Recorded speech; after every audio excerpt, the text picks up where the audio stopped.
Good morning, good afternoon, and good evening, and thanks for stopping by. Welcome to Starbase Weekly, the RGV aerial deep dive into images he captured from the ground and air in Boca Chica, Texas. Our dedicated team will guide you through with the latest updates and theories at Starbase, Texas.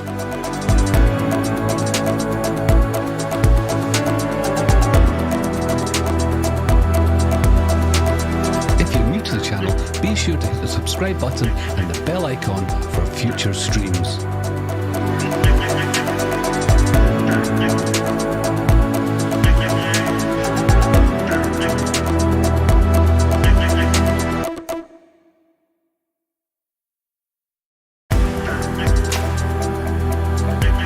Starbase Weekly. My name is Mauricio. This is episode 61, and the hall passes along to an insert. Hey everybody, sorry about that. I'm a little could bit the blast sick, deflectors? but I did want to welcome you all, and I will pass it over to Nate. Hey everybody, hope y'all are excited about the episode today, and I'm excited to be here. I know a lot of changes this week, so I'll pass it over to Dave, and we'll get to it here in a minute. And thank you, everybody. Welcome to the 61st episode of Starbase Weekly, and we have a lovely sunset shot here of starships, naked ones and tiled ones, sitting over at the launch site. But we'll get to those later. At this point, we're going to head towards the Massey's and start our normal process. Yay for Massey's. And just in case anybody's wondering, Zach and Jax and Thomas all have the day off. So you have our guest hosts, both Dave and Nate, who are here to join both Mauricio and I. Yeah, we're going to have fun, wild speculation today, so just get ready. So Massey's is up and running again, and it's becoming very flat. There's no more big hill in the middle where they used to have the two gun ranges separated, but it's really looking like a aerospace facility here. Let's see what we can call out here. Well, first thing, can crusher is fully loaded with test tank. To the right of the can crusher, hiding over here, we have... Yeah, we have this other ship. Cryo. We have a new test stand going in, or test stand location. It will be a QD, and they will bring in a Starship for this one. That's a Starship QD. As you can see, they are already putting all the plumbing into place Conjecture, we have a road closure tomorrow night. Could they be bringing a Starship over here to put it on this test stand that's looking like it's getting closer and closer by the day? We'll find out shortly. Behind it, we have the 3 tanks that came over from KSC. We have the nose cone jail here in the front. It's sort of looking like they are going to do some work on it, but I don't know exactly what they're going to do. There's been a lot of conjecture. We think it needs to get shortened because the new nose cone they have built without a tip is not got a 5-barrel section underneath it. So this is way too tall. So this may be getting a short alteration in preparation for that set of testing going on. And Dave, there's a new ring around that. I don't know if you wanted to zoom in on that a smidge on the nose cone jail or the nose cone tester. You mean that ring right there? I thought it was the top one. The top brown one versus the bottom brown one. Well, You were there. The other one is still sitting over here on the ground. Okay. But there is this one halfway up that I'm not sure if I remember it being there. Yeah, I think that's new. And we're not sure. That looks almost identical to what's over there behind Grover. I mean, those look so close. I mean, you're absolutely right there. In fact, they're almost even oriented in the same orientation.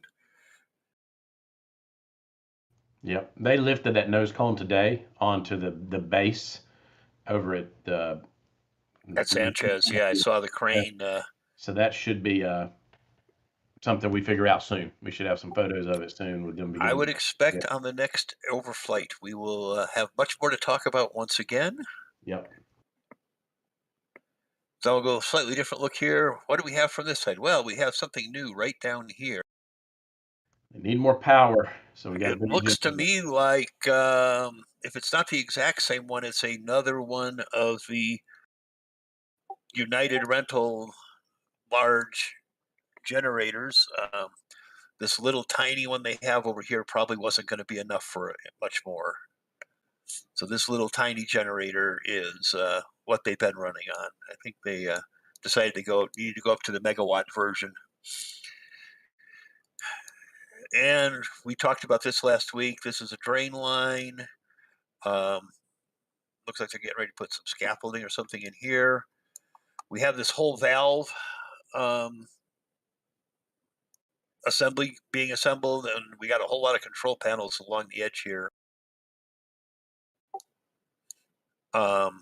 Sort of obvious that they're getting ready to crank this thing up. Yep. Let's see. So you got gaseous nitrogen, liquid nitrogen, and liquid oxygen should be what's running there.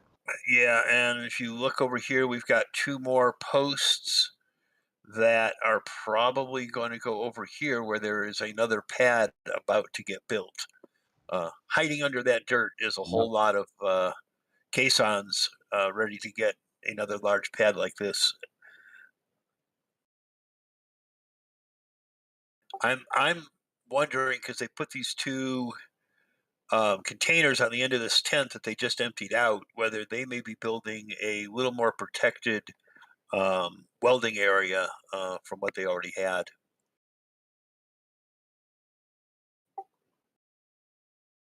Of course, go back a couple pictures, Dave.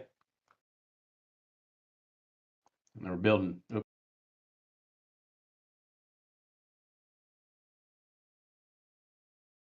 Gotta wait for my computer to catch up. I gotcha. And we may want to go a little slower when you go between images, just because it gives us a chance to catch up. That wasn't intentional. That's the scroll mouse. That's no, my I mouse just scroll meant, button. Understood.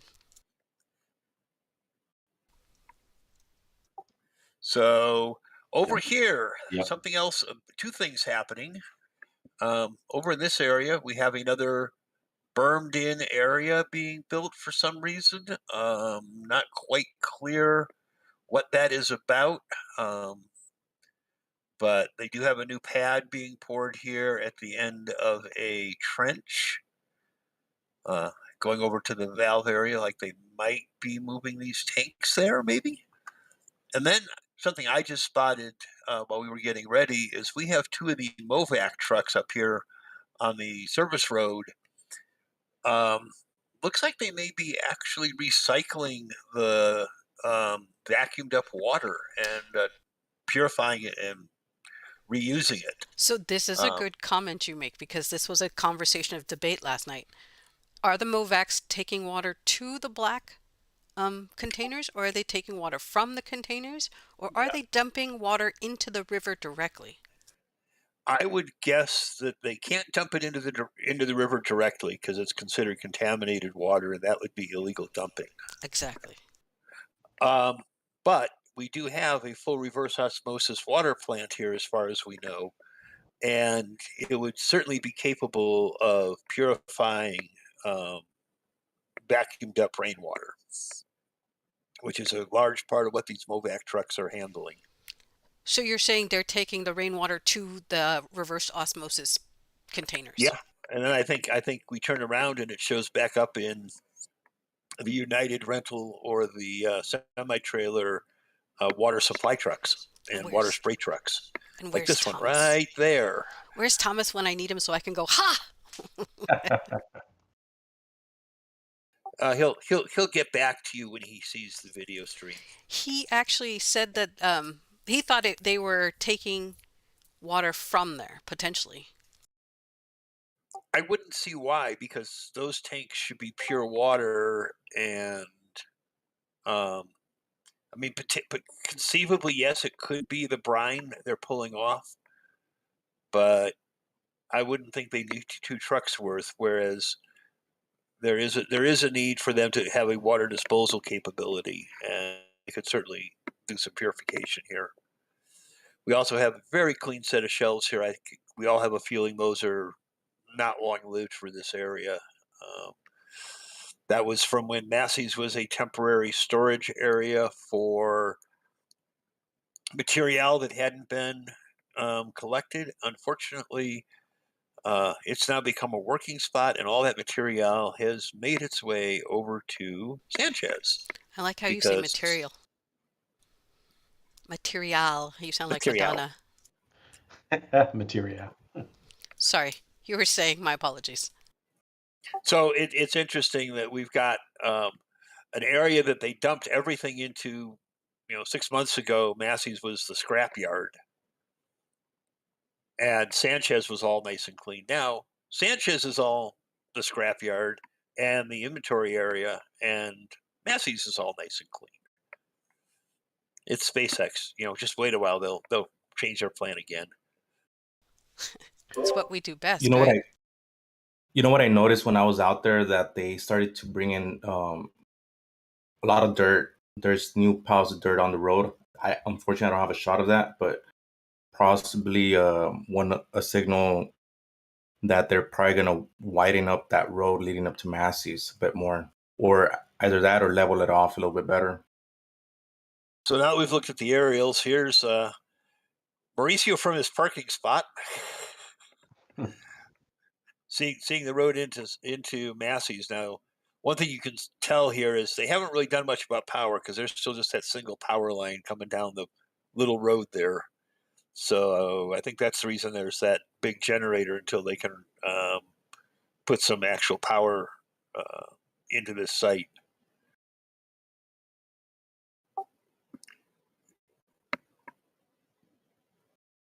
I don't see much here. We've got a nose cone jail and a test tank. That nose cone jail is going to get a lot of use pretty soon, I feel. I think it's going to get a modification, and then it's going to get a lot of use. One of the things I noticed, Grover is sitting in such a position to make me wonder if that nose cone test rig, the actual nose cone, may move tonight. Tomorrow night. Tomorrow night, 9 p.m. Sunday night. Right, 9 p.m. to past midnight. That's right. Makes me wonder if that may be what's. I know everybody wants S24 to move, and I'm with you. I'm ready for the first launch as much as anyone else is. But for Grover to be where he's at it just makes me wonder if that's what's moving, so they can begin Well, assembling. I mean, we've got Grover here, and we've got Marvin at the launch site. So we've got cranes in all the likely spots. Yes. I like that. And then we have a new crane coming too, right? An LR Right. 1750. An Yep. LR 1750 that nobody knows anything about, other than it's coming from Buckner. Yep. That As far says, as the Um, purpose of this yeah, we crane. don't really know. You have ideas. That's still a fairly large crane for anything that's happening. yeah, it's a 750 ton max capacity crane, so it's not a lightweight. Nope. But from the rumor mill from Buckner, people who shouldn't be talking but are, um, normally they know what they're being hired to do. In this case, apparently the crane is just being rented out, like maybe SpaceX's operators are going to operate it, and they don't know what the crane's for. So Yeah, that's what I heard too. I they're heard it was, leaving us all in the dark. yeah, I heard it was a dry rental also. So it makes you really wonder what it's going to be doing. What is a dry rental? No crew. No crew. They're providing. That means whoever you're renting it to has people qualified to operate it, more or less. Ah, so we have SpaceX trained crane operators now because we have our own SpaceX crane.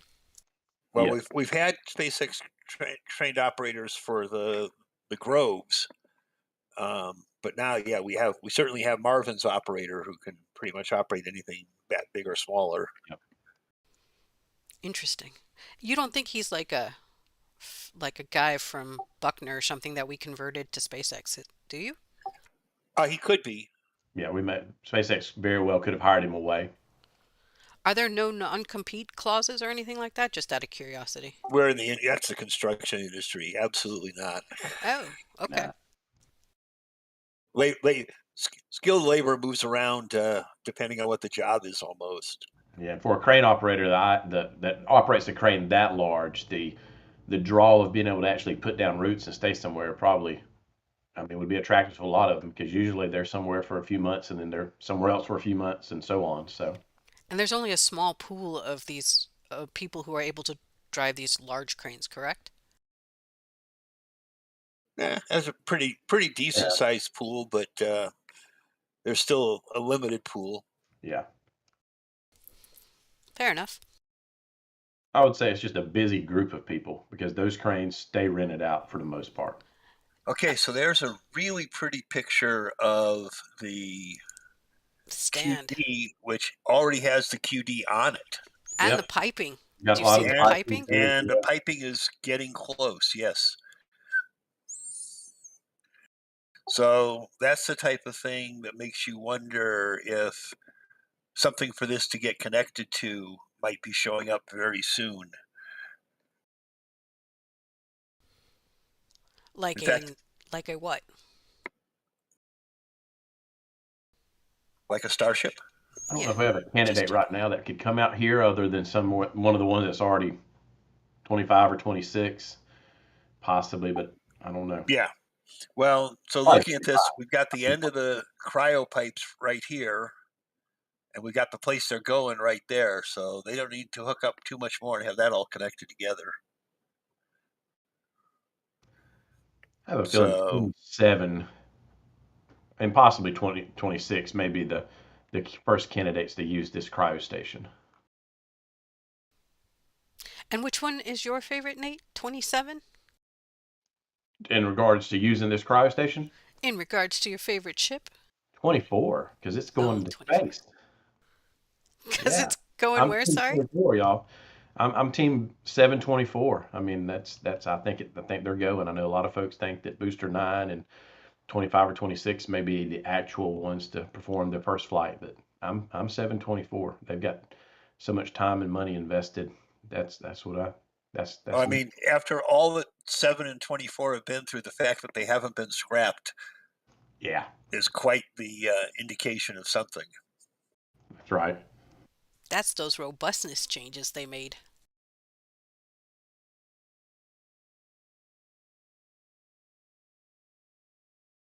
And now we have a visitor. This appeared. So we actually left Massey's now. This is actually a good transition photo because this appeared out on the road on the other side of Sanchez, going out towards Raptor Roost, Rocket Ranch, Outpost, and Starship Station. This is a hovercraft that was out there being dropped off by a trailer, and then it took a little trip. And I'm just going to play the video. I'm not going to make any comments.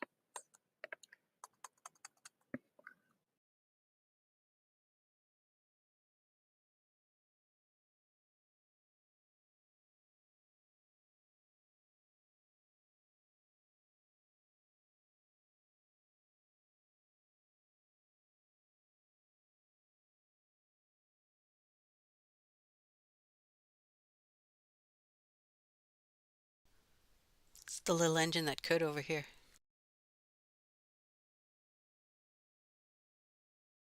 I just want to know if he finished his learner permit. And this is from whose video is this, Dave? This is from Lab Padre. And watch out for the telephone pole. They're just guideposts, you know. It's like bumper pool. I think I might be a little nervous if I was sitting in that cab, though.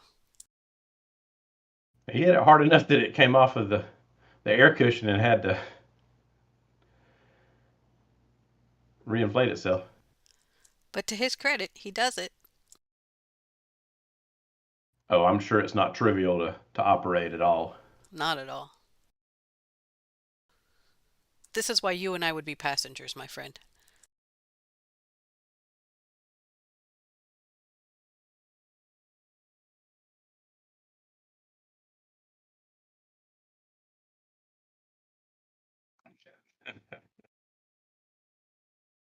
And off it goes.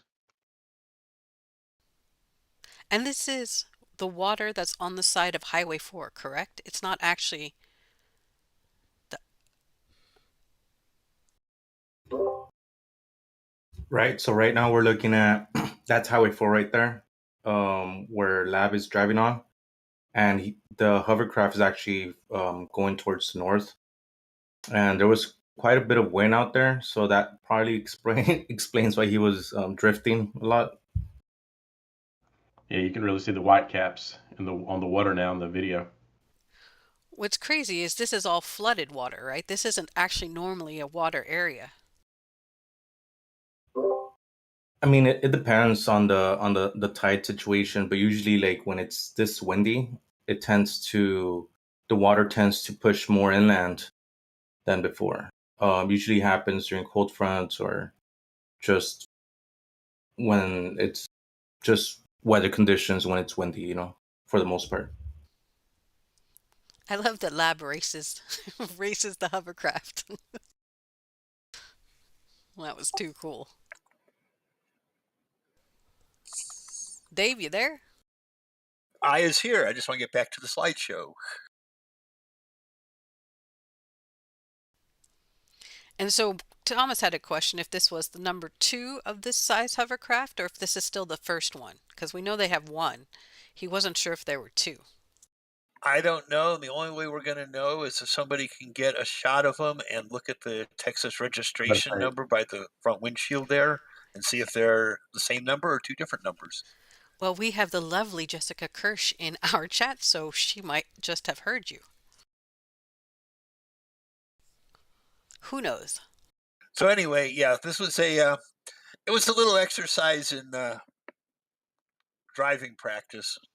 Another thing is it looks like it's named Explorer 24. So that's another way we might be able to identify the I difference. think that may be the model number. I think this may be an amphibious marine Explorer 24 hovercraft. That's you. what we were discussing last night. Yes, I thought It does have a 24? very nice. Sorry, it does have a very nice LED light here and a marine radar, strobe lights.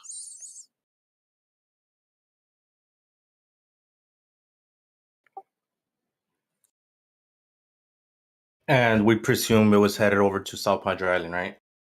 To pick up someone or people. I thought I was going to the launch site. No?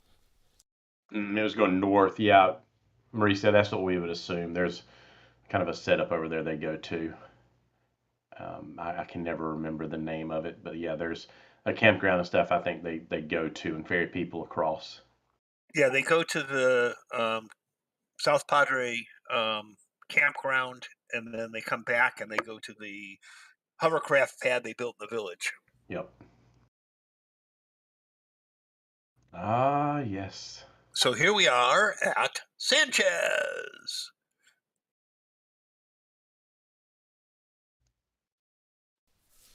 We love us some rocket garden.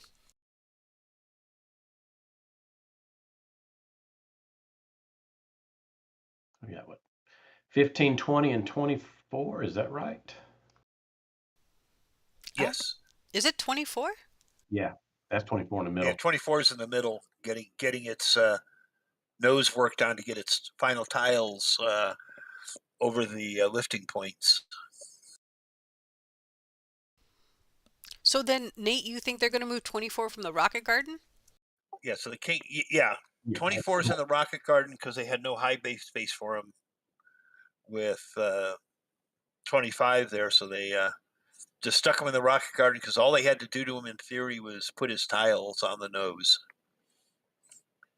So they've been working on it. Of course, we've been watching them work on it for 2 weeks, and I think we've seen them put about 8 tiles on. They were working on it again this morning, but yeah, it seems like it's been a tile about every 3 days.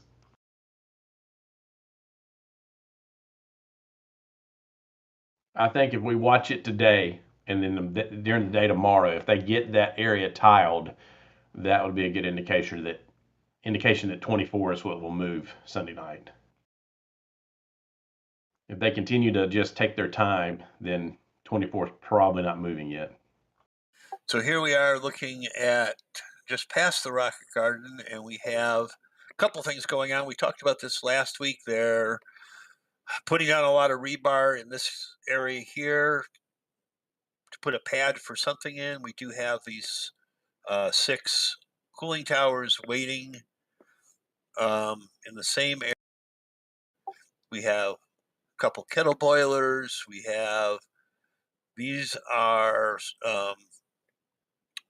the tanks for methane and oxygen for inside the Starship and the booster, and some more pieces down here.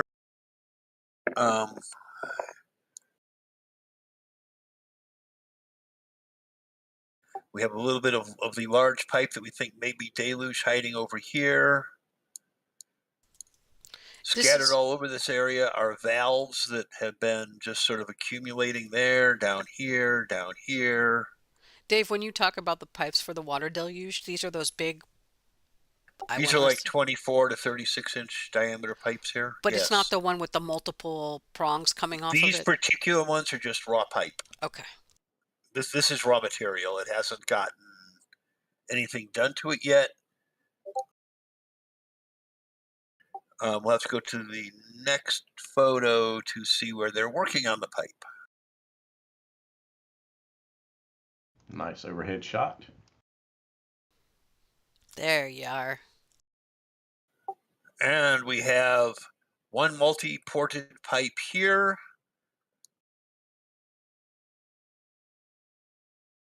We have another elbow pipe down here, although it hasn't had anything much done to it. Another pipe here, another pipe here. And then we have the interesting ones up here. This is a Y that they have welded together, but they haven't done anything else with it. They were working on that last week. Now it's uncovered. This is one of the stranger ones. It's got a diagonal end down here. It's got the 14 10-inch pipes coming off the top of it. It's got an elbow off to the side, and it continues on straight to where this tent is. So we're still looking at a lot of things. I don't have Philly Kids drawings from last week that were one possible conception of this. There's another pipe just like this that is almost completely hidden right here. There's the elbow. It's a mirror image, and it comes up under here, and they are busy welding on it. So hopefully in the next aerial shot, we will see more.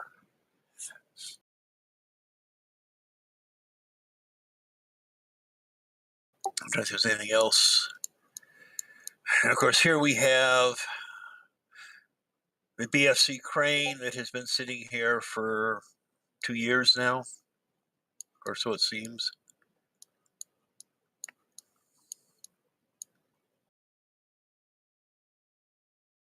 Oh, Dave, if you go back to the deluge pipes there, you could actually see some. I mean, I don't. You all call them something different, but some attachments to those pipes sticking out of those pipes. Yes.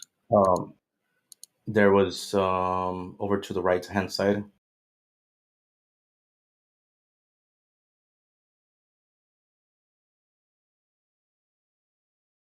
It's going to be out of this picture on the previous one, I believe. There you go. We were talking about that on the show and tell on Tuesday when the flyover happened, and they talked about how those actually fit onto those pipes that are there, and that those could be attachments for those pipes, right? Yeah. Yeah, they're the right Yeah, size. those are either more nipples to go on the pipe they're working on in the middle, or they are extensions for the ones that are on these pipes. If we look at what we had at KSC, all these pipes were much, much longer there. They were like 8 foot long. These seem to be much shorter.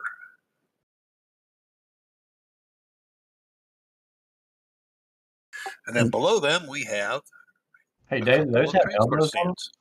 What? Do those have elbows on them too, don't they? Yes, Okay. those have elbows. Yeah. Interesting. And they have almost run out of room because they're sitting right next to this transport stand here, which is the one that came in on the barge from KSC. It's our favorite one. And we finally have more booster guide pins. Yes. Because, they've been taking this, they had the one set, and every time they'd use them, they'd take them from one stand to the other. And they're finally about to build some new ones. Well, we also think we saw yesterday we may have some Starship lifting pin assemblies. We did see one that's labeled pin set number 6. So maybe some of the things they were short stocked on there are starting to get caught up with. Yeah.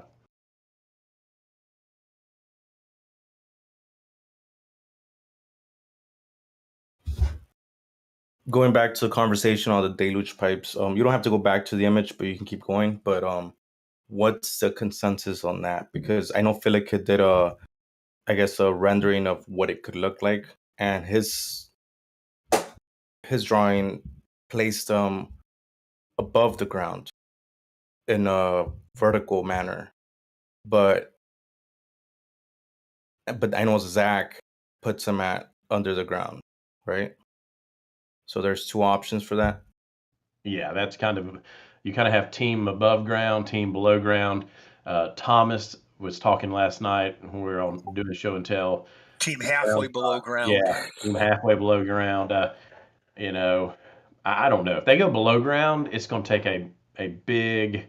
It's not impossible by no means, but it's going to be a big job. They're basically going to have to go below all the infrastructure that's there in some spots, and so that's going to be a big job to do. And very costly. Yeah, if it's above Well, ground, it may not I don't be. think they care about cost, but it's also going to be very time consuming. Yeah, yeah. That definitely means it will not happen before the first flight, and so which I'm not convinced after the way the launch pad did for the static fire that they're going to push too far with this before they do first flight. I think they're going to prep it, do first flight, and then deluge will become a priority, whatever they're doing. So here you can see, unfortunately, laid out sort of back and back to each other, but the two big pipe manifolds that are part of the flow control system for the deluge. When they get assembled, the two of these, the bottom one will get flipped around so that the big pipes connect to big pipes, the medium pipes connect to medium pipes with these two manifolds connected together side by side, and every joint will have a valve where they join together so they can adjust the amount of water flowing through the pipes. Yeah, and remember that it's always water flow, not pressure. Pressure is determined by the head or whatever's pressurizing the system, and all the valves will do is change the flow rate itself, how much water is going. Right. Hey, And Dave. if you go back and look at the video they did, I don't know if it was the SLS one that Thomas keeps showing, but you can actually see the water rates come up in steps as different valves open. Hey, Dave. We lost your mouse. Can you tap on the screen so we can see and point at what we were talking about a little while ago? Yeah. Okay. So these are the two manifolds. Basically, they'll end up with these three little pipes here connecting to these three up here, the three big ones here connecting to these three, and this one by itself probably will end up with this one hole over here, but I'm not sure. It's the oddball. And then can't see it in this shot.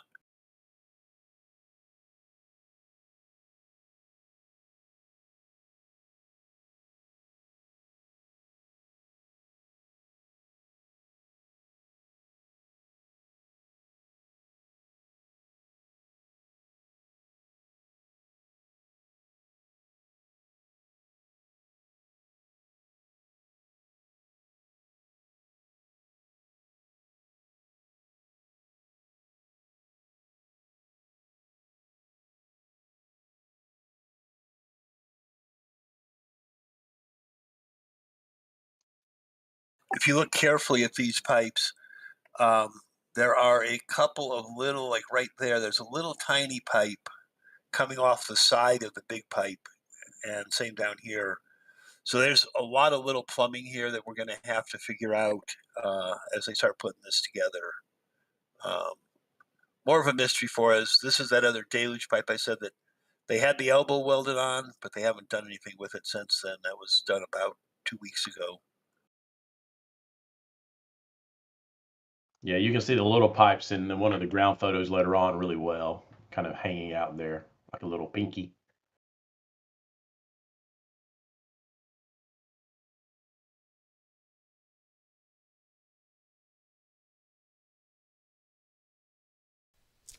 It is interesting to see them organize everything too. Sanchez is like super organized now.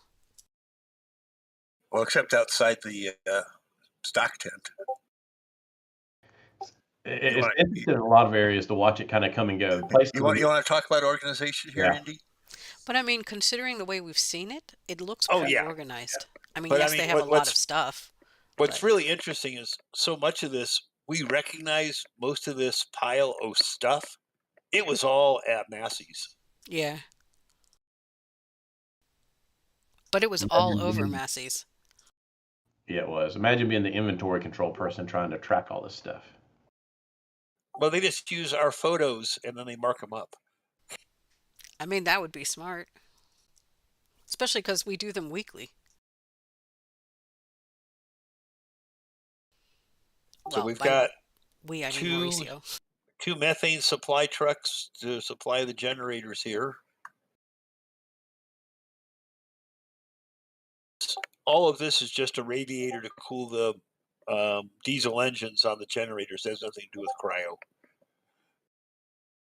It's literally every one of those fans is a separate radiator, like on a big semi.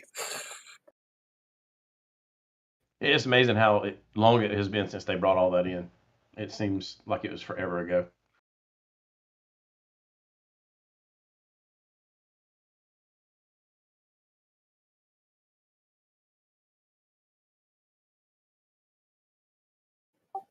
Give me a second here while I catch up. I'm going to be finishing the aerials here and we can start looking at the grounds.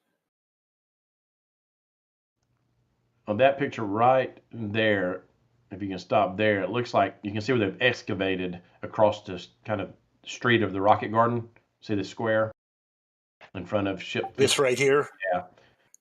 And so were talking about that the other night, and kind of wonder if that's going to be maybe a new stand area. I'm betting it's another Starship stand. Yeah. Yes. The only thing that's missing from that pad is the embeds that usually go in there. Yep. What's it called? And that's the only thing that I would have to. But it's a thick enough stand that it looks like it's more likely for either that or something like the Can Crusher or something big, because that's like a 3 or 4 foot thick concrete pad. I just, we definitely need the pads. It just seems like they're moving more and more of the testing part of that area out to Massey's, and so I think you're going to see that area converted more and more for storage because they've got to have places to store stuff. I mean, there's been some speculation that the reason 25 rolled out was just so they could put it somewhere so they could work on stuff in high bay. And so, I don't know if there's any truth to that, but they haven't done any testing on it. So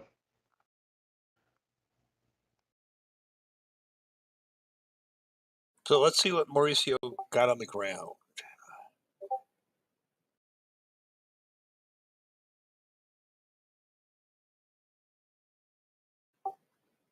So there's looking through the gate in what used to be a nice open driveway, now looking at all these manifolds.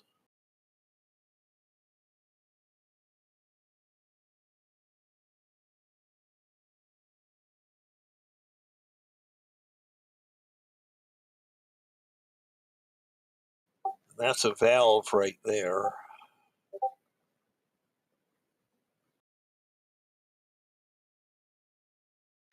new ship stand. Yeah, that's a brand new, like 3/4 built ship stand. Little different design. I think it's a little shorter than some of the other ones.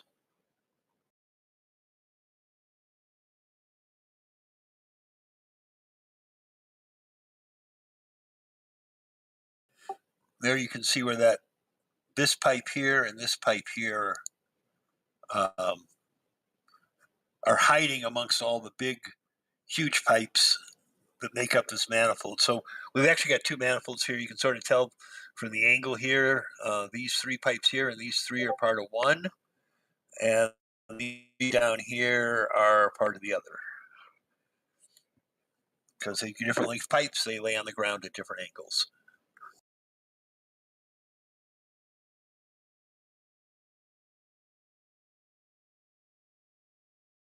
And one of the things we'll talk about once we get down to launch site photos when it comes to deluge is it's going to be similar to what they had at the Cape when they took it apart, but it's not going to be exactly the same thing because the whole setup of how the launch table and everything works is different.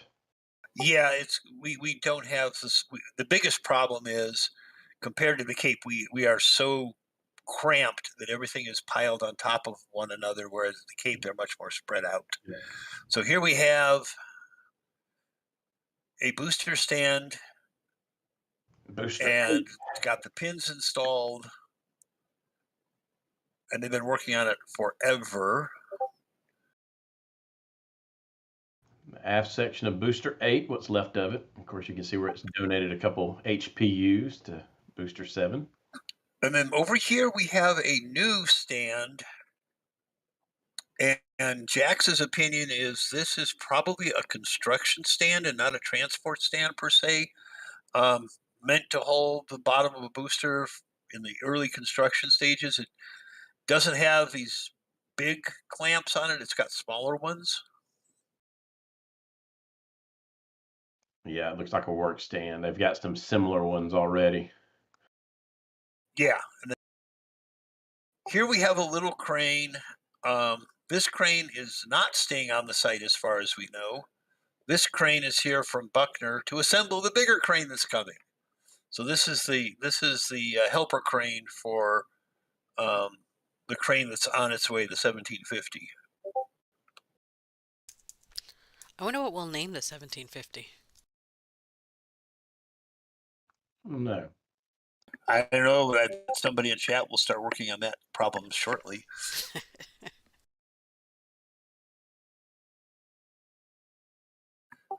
Here we have bunch of ribbing stiffeners, COPV mounts, a chine, another pair of chines, You know, it looks like a big some more mess, chine.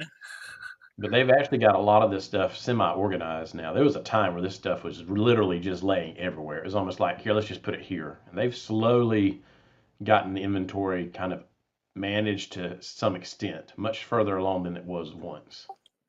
Yeah, I mean, it's this looks like these shelves are probably going to be permanent, and this will be stuff that is too big, too heavy, or doesn't need to be protected and can stay outdoors and won't go inside the tent. But yeah, look at all of that. Yeah. Just stacks and stacks and stacks of it. And there we have S24. It's got its plates on the non-windward side, and it's got a couple of new tiles on the windward side. It's taking them forever to put the, whatever this is, 2, 4, 6, 8, 10, 12 tiles there.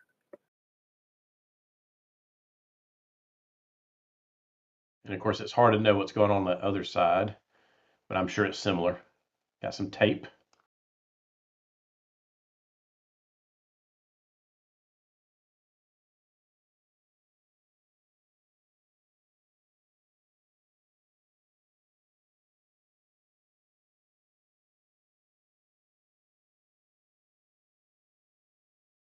We have all of the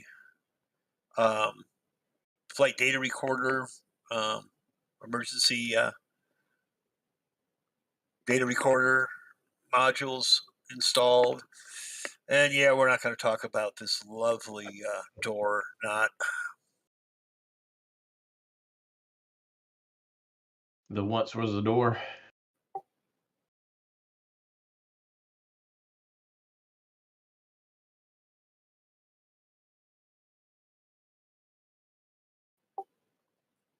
There's some nice shots of the COPV mounts for up inside, chine, ribs.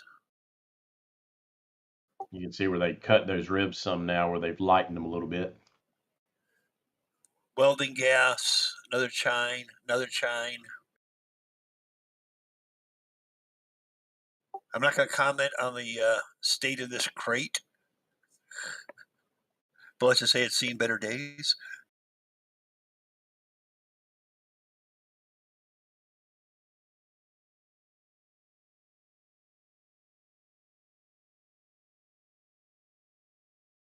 Was that a deluge? Actually, I think Yeah, that's another elbow I just was about to say that hanging was out. an elbow, either an elbow or a T.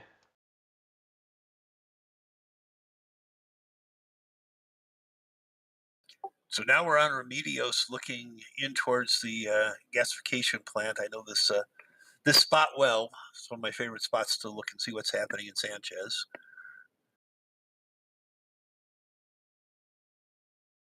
This is the bottom of the nose cone jail, fully decked out in scaffolding.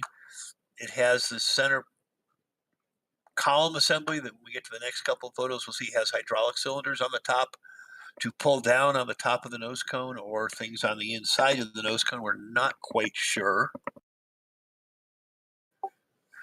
So here's 3 cylinders up here, but last week when we looked at these, there were eyes on the end of these to take a load.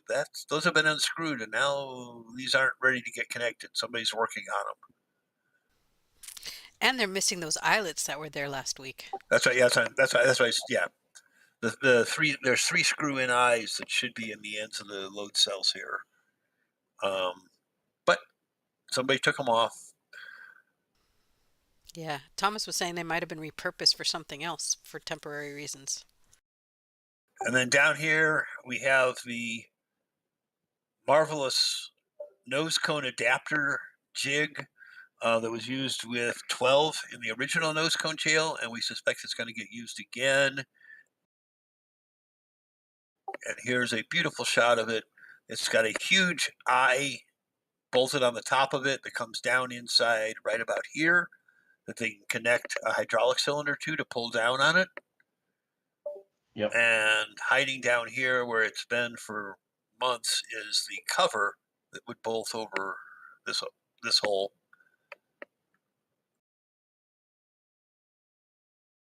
Simulate max Q with that. You can see the nose cone sitting back there too, So waiting. yeah, this is going to end up going on top of that. Which is really cool. And then those three little eyelets will go on the inside and potentially pull, right? Right. Actually, there's probably going to be a fourth. Even better. So there'll be three around the outside and then one straight up the center. That'll be an interesting nose cone test, that's for sure.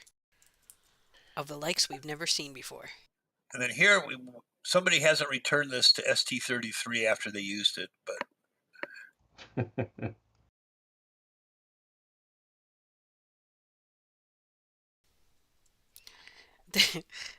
There was a joke, they were teasing Jax last night.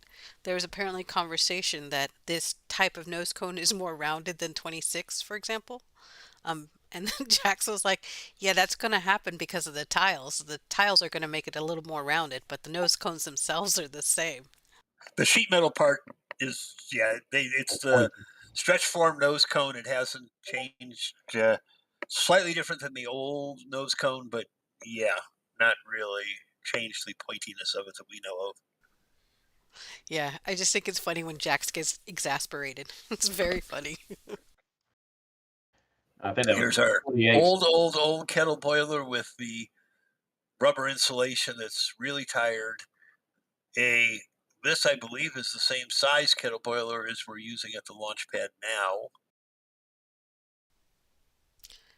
Nate, you were saying something? Was that the tiled nose cone you could see a minute ago was 28. We'll see more of that when we look in the ring yard and pictures. Just wanted to say that in case anybody was wondering what nose cone that was. Thank you, sir. I was actually wondering. That one right there is Yep. 28. 28.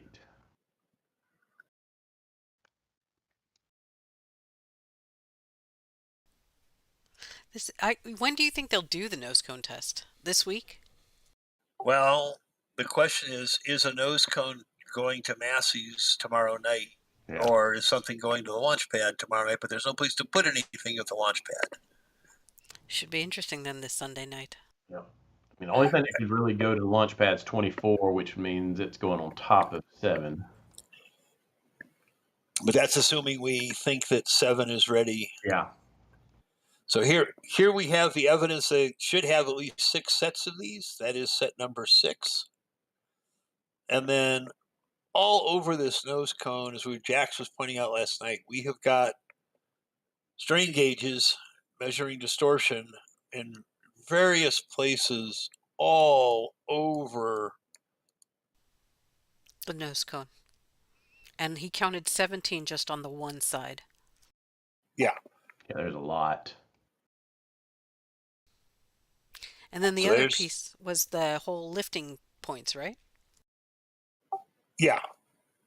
So the lifting point. Dave. I want to get back. Give me a second. Okay. Now's a good time for us to go over some donations, I think. We have lots of donations. So we were pointing out last night here, this is where the flaps would install. And every place a flap would install, there are strain gauges just everywhere. Yeah, around the sheet metal on the actual pieces themselves. I mean, they've got tons of them. And then there's a whole ring of strain gauges down here, like every 8 feet. So there is more instrumentation on this nose cone than you can imagine. Tell us about those donations, Indy. Oh, okay. We've got quite a few donations, actually. We'll start off with the ones that we got donations even before we started the stream because this crew is so amazing. The ones listening to us and very generous. First off, we got a donation. Lyric Bride gifted an RGV aerial photography YouTube membership to Chris Scholar. He was the recipient of this, he or she. James Wilson donated $10 and says, some grease for the tracks. Let's go rolling. JK Video donated $5. Gotta keep up with the neighbors. Jim Cavett, $5. Choo choo. We started ourselves a donation train. Yazada said he's in with $5. Dean Harbold donated $5, keeping up the amazing work. And we also have DJ Esmeralda, we want to welcome, who also became a member during the stream. So welcome, DJ Esmeralda.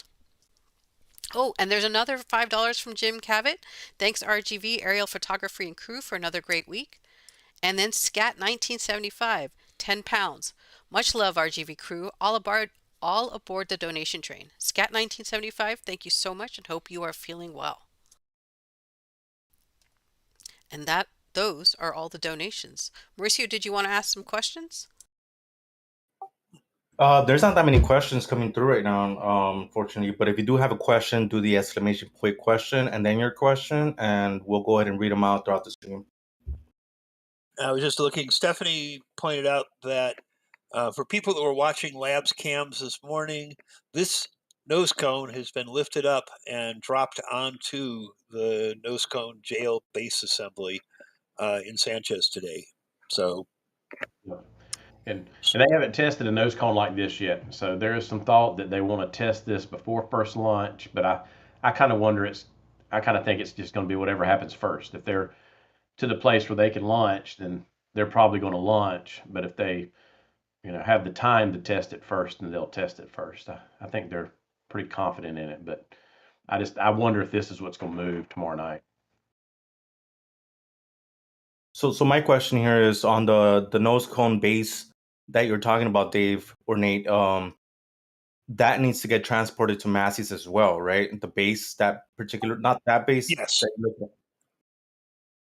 That one. That one, yes. So nose cone's on it now. They'll get it buttoned up. It has a lot of scaffolding around it, but I mean they've definitely traveled stands with scaffolding before too. So my guess is scaffolding will all come off once the nose cone's on it, and they will get the rigging for the nose cone adapter pointy part that's still sitting on the ground, I think. And once that's all rigged, then they'll come in with an SPMT and haul this over to Sanchez.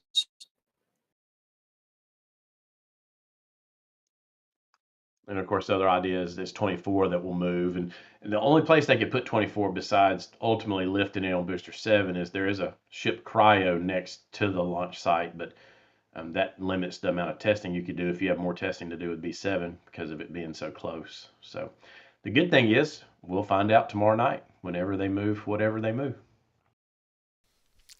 But it does lend itself, since it's already on the stand, that it might just be this nose cone that moves, yes? Yeah. Well, it's certainly one of the loads that we know is pending a move, and that would be an interesting piece for them to get out of the way. Well my thing that Grover's is over at Massey's, but I just don't, this is already on its stand. I don't know what they would have to use Grover for in regards to this nose cone. I kind of wonder if they're going to get the at some point they're going to have to lift the jail up and over it. It's true, and Grover has a nice reach. That's very true. I mean, Grover's specialty is fairly heavy, but really tall for a portable crane, small crane. Yep, and they have all of his weights there too, his extra weights, so he can do that. So that may be exactly what they're going to do is begin building that jail around it once they get it down there. Building the jail around it just sounds funny. Ooh, this is a cool picture. Now you're getting into some really cool pictures.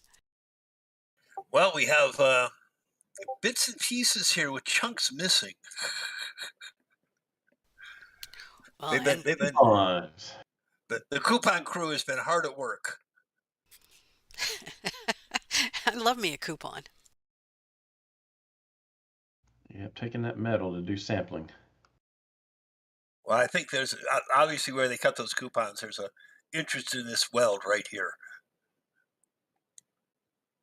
Is that remnant of 8? Should be.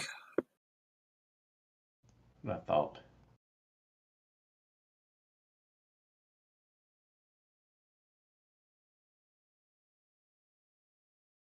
There's a nice iconic picture of the garden. Yeah. And by the way, if you have not been to Starbase, you can stand right here and get that feel right at the end of Remedios. It's just, this is It's literally this close to you. I mean, it is insane how close you can just walk down the street and be next to these things. For now, as long as nobody messes it up for us. Well, wasn't there like not a rumor, but there was an actual order in place to close down Remedios? But I'm not sure if It's that's the still in part of place. Remedios past the corner, heading over towards the Star Factory. But won't it obstruct our ability to get to these? No, it's after you turn the corner. You say that So like I've the been part there. of Remedios from 4 back to the Rocket Garden at this point is still not been petitioned to be abandoned. Is that parcel still for sale on the corner? Yes, it is. Yeah, and so that's keeping. Well, I don't know if it's for sale, but it's not owned by SpaceX. Yeah. Let's put it that way. You can see You're our. talking about the $3 million lot on the corner of Highway 4 and No, I'm talking about the one right next to 22. The mud lot right at the corner of Remedios. right, the one to my right of this picture. Yeah, Well, the one that we most of us use to get out towards the mud flats.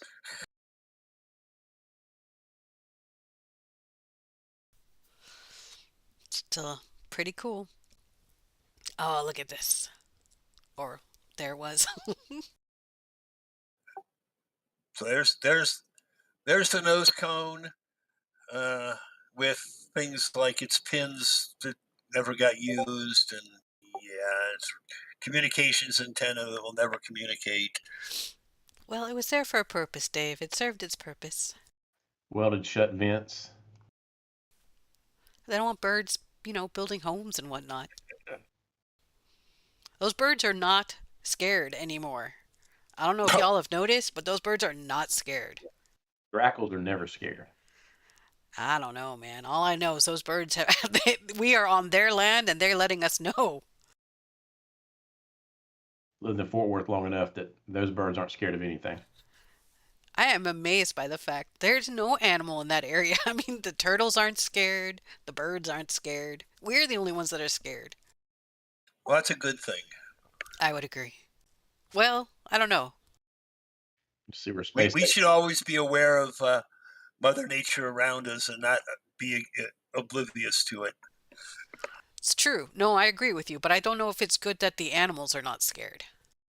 Well, we're in their home, so they're just like, yeah, okay, we won't bother you too much.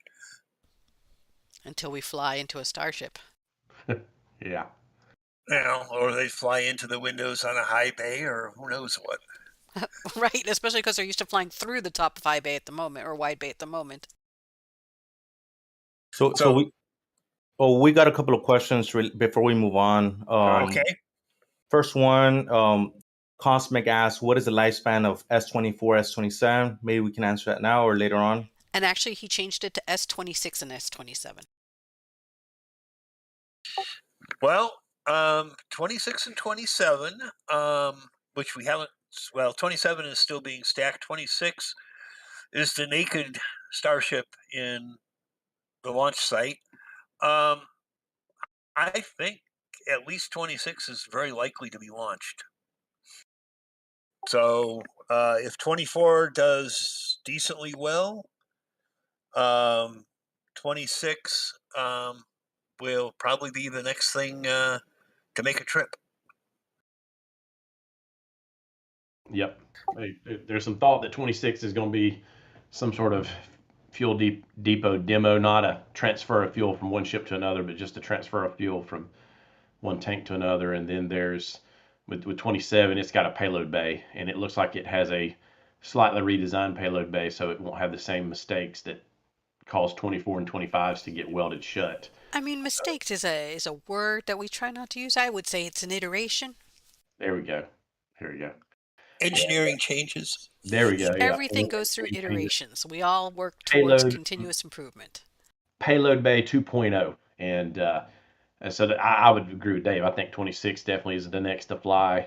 And then 27 probably will fly after that. It looks like it's going to be full of version 2 of Starlink. And it's going to look much like 26, really stripped down, which will allow them to put as many of the Starlinks as they can inside. And I think poor 25 is going to be much like Booster 8. It's going to become a donor ship and probably end up in pieces at some point if all goes well with 24. And 25, Forge Gamer was asking about 25 earlier. What do you think is going to happen with 25? They were asking when is it going to get painted? I said I don't think 25 is going I anywhere. would say don't hold your breath. I mean, they could use 25, but when you get into Booster 9, you're dealing with a whole new system because it seems to have the electric style gimbaling instead of hydraulics. And so, we don't know if when the ships will switch over to that, but I would assume they'd switch over very quickly because of commonality within the engines. And it's one of those things that until we see it by one being transported or lifted, we won't know because you can't see in the skirt. So, Well, the only way we'll know is if we get lucky and see one of the engines being hauled across the shipyard, yeah, the high bay. And see if it's got hydraulic cylinders or electric actuators when it's coming out of Tent 1 and heading to high bay. Yeah. Any more questions, Mauricio? Yes, we have a couple more. We got a question from MK. Could it be that this nose cone could be a test for docking on the nose? There was some rendering with the docking in the nose. I think he's talking about. This one's definitely not. This is the same modification they made for test article 12 when they did the last nose cone test. This is just replacing the tip of the nose cone with a massive steel fixture where they can apply forces down on the nose cone without crushing it.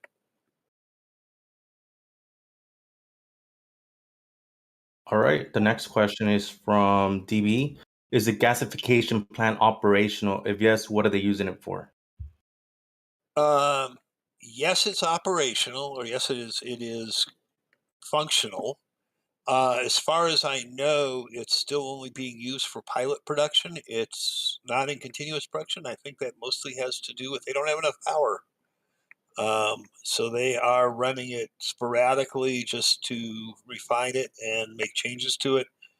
Given that we saw all these, in fact, we sort of see in this picture, given we saw all these new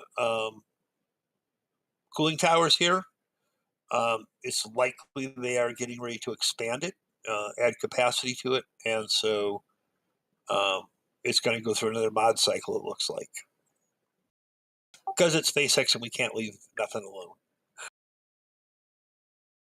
All right. Well, The on next. here, let's everybody smash that like button. I can't see how many we got right now, but somebody can tell me. 284. That's way low. We can double that. Yeah. I know we can. If you're watching, folks. Let's get one more question in before we move on. This next one's from Rankley. Is the road closure scheduled for tomorrow to move nose cone to Massey's from the build site? Not sure what the route they take from the build site to Massey. I think we kind of answered this one earlier. We don't know. It could be to move 24 to the launch site or to move the nose cone to Massey's or both because it's a 3-hour closure, which is actually pretty long. The route they take is straight down Route 4. They just drive it up the road just like it was another vehicle. Put an SBMT under it and go for an afternoon or evening stroll. And I do mean a stroll because the operators have to walk the entire distance. Didn't they add a seat to the SBMT lately? I think I saw. They've got a seat, but they don't use the seat when they've got a load on it. No, I think it's a safety concern. So they have to walk when it is carrying a load. When it's going between points with no load on it, they're always in the seat now. Yeah, if you watch them when they're going with a load, the guy that has the little control joystick, he'll move all over the place looking to see where he's at and where he's got to go and stuff. He's an active fella when he's doing that. Yeah, it's only 2 people running it. There's a guy walking in front of it, making sure the road's clear and they know where they're at. And there's a guy walking behind with the remote control, and the 2 of them are talking to each other. It's like, you need to go a little left, you need to go a little right. Okay, let's make it around this corner, whatever. Can you imagine, like all your years as a child growing up, you play video games and now you drive one of these SPMTs with the same kind of controller? How cool would that be? Well, it's either that or the little kid with his battery-powered construction equipment in the sandbox. Your mom always said, you need to stop playing games all the time. You're like, no, mom, don't worry, I got this. Yeah. And Well, I do know, like the guy, we were talking about crane operators. The guys that are running like Marvin and some of the big cranes, they're pulling down a really nice income. yeah, I would imagine a small, I mean, you said a fairly good sized pool of people, but still a very niche market, correct? Yes. Something somebody in the chat just pointed out about the closure notice is it does say near Boca Chica Beach in the notice itself and mentions Wednesday. Yeah. That's It all could of the be launch on- site is near Boca Chica Yeah, I was going to say, Beach. what constitutes near? Near could be anything. Agreed. Just pointing it out. I'm Yeah. near Starbase. I saw that. I saw that in the original text, and I'm like, yeah, that means it's beyond the immigration station. I'm like everybody else. I'm very hopeful it's going to be 24 rolling. Like I said, if they finish the tile work today and tomorrow on the nose, and because they've been doing like we talked about earlier, about a tile a week, then I would say it probably will be 24 moving. But we'll find out soon. Any more questions, or are we ready to go to the build site? Oh, we can move on already. And Build Indy, we site. got any donations? We do. We actually have 2 donations since I last mentioned them. We have a lovely donation for $10 from James L., who donated towards the camera equipment fund. Sharpie donated $10. Said, keep up the good work, RGV gang. Thanks, Sharpie. Ooh, and the lovely Jessica Kirsch just donated $10. She's matching Sharpie's donation and says, who else is in? And then the lovely Jacques came in with 11 euros. Jacqueline. Jumping on the Sharpie train. Wow, Sharpie, look at you driving that train. Thank you all so much. And that's it for me. For now. Because you can't get rid of me that fast. Ha ha. So as we can see from this nice wide shot, second shot here, it was a little cloudy out. There are little haze in the sky when he was up shooting these on, what was that, Wednesday? Monday. Monday. That was Tuesday. He went on Valentine's Day. The aerials are from Tuesday the 14th. Okay. One day we shot on each side of it. Typical.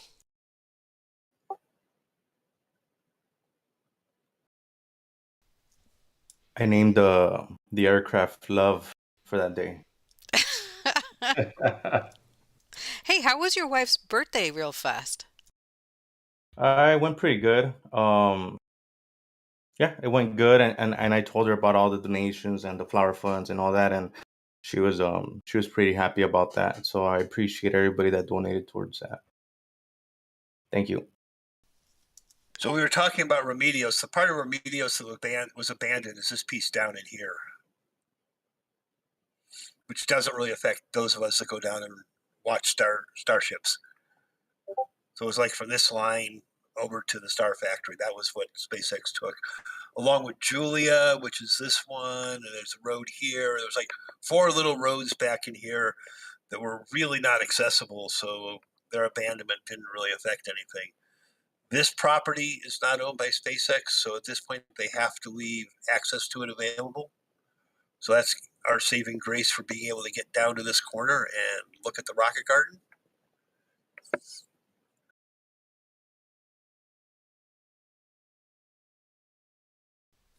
Okay, Ooh, we're at the getting build into site. the What ring can we yard. see? The rings. Rings, lots of rings. Rings, thrust domes, domes, Well, and did you a see nose the cone. labeled ones we have for you? Should you want to share those? They would be in the chat, my friend. Unless you already pulled them down. Oh, look at you, so You prepared. mean like that? That's right. That's why we love you, Davey. One of the ones. I was ready for that question. This is pretty A cool. big thank you to Jax last night, who stayed up late. And Real late. Jaxie is one of the best ring watchers out there, along with the other gents. He is very kind, and he leaves us these wonderful notes when he's absent and lets us know what we're looking at, because if it wasn't for the ring watchers, we would have no clue. So Dave, why don't we zoom in like you were just a second ago, and let's maybe start at the top and work our way down. Best idea. Thanks, Nate. So here we are in mid-bay, where parts of ship 27 are hanging around. And pretty much if that and that go together, we got a starship. It wouldn't be surprising to see that all of that roll to high bay in the next week. And here's booster 10, booster 11 parts. Part. So booster 10 methane tank has pretty much been done for a month and been hanging out here. Booster 11 is looking like they could start stacking it, and it could be done very quickly. Move your arrow to show us which booster 11? Well, 11 is awaiting space in high bay or mega bay, I believe, and they should put the I think it's half soon. Nate. Half in wide bay, half in mid bay, as of last night. Okay. But yeah, that's the ship. That's ship 28 or 27. I mean, ship 27 is half and half, and booster 11 too. Because this was taken on Tuesday. I got you. What did Dave? Likely abandoned ship common dome. See that center one? Interesting. That one right there, yes, it's been just sort of hanging. Nothing. It doesn't have any sense that they're putting a downcomer or anything in it. It's just sort of there, just like this abandoned E-dome.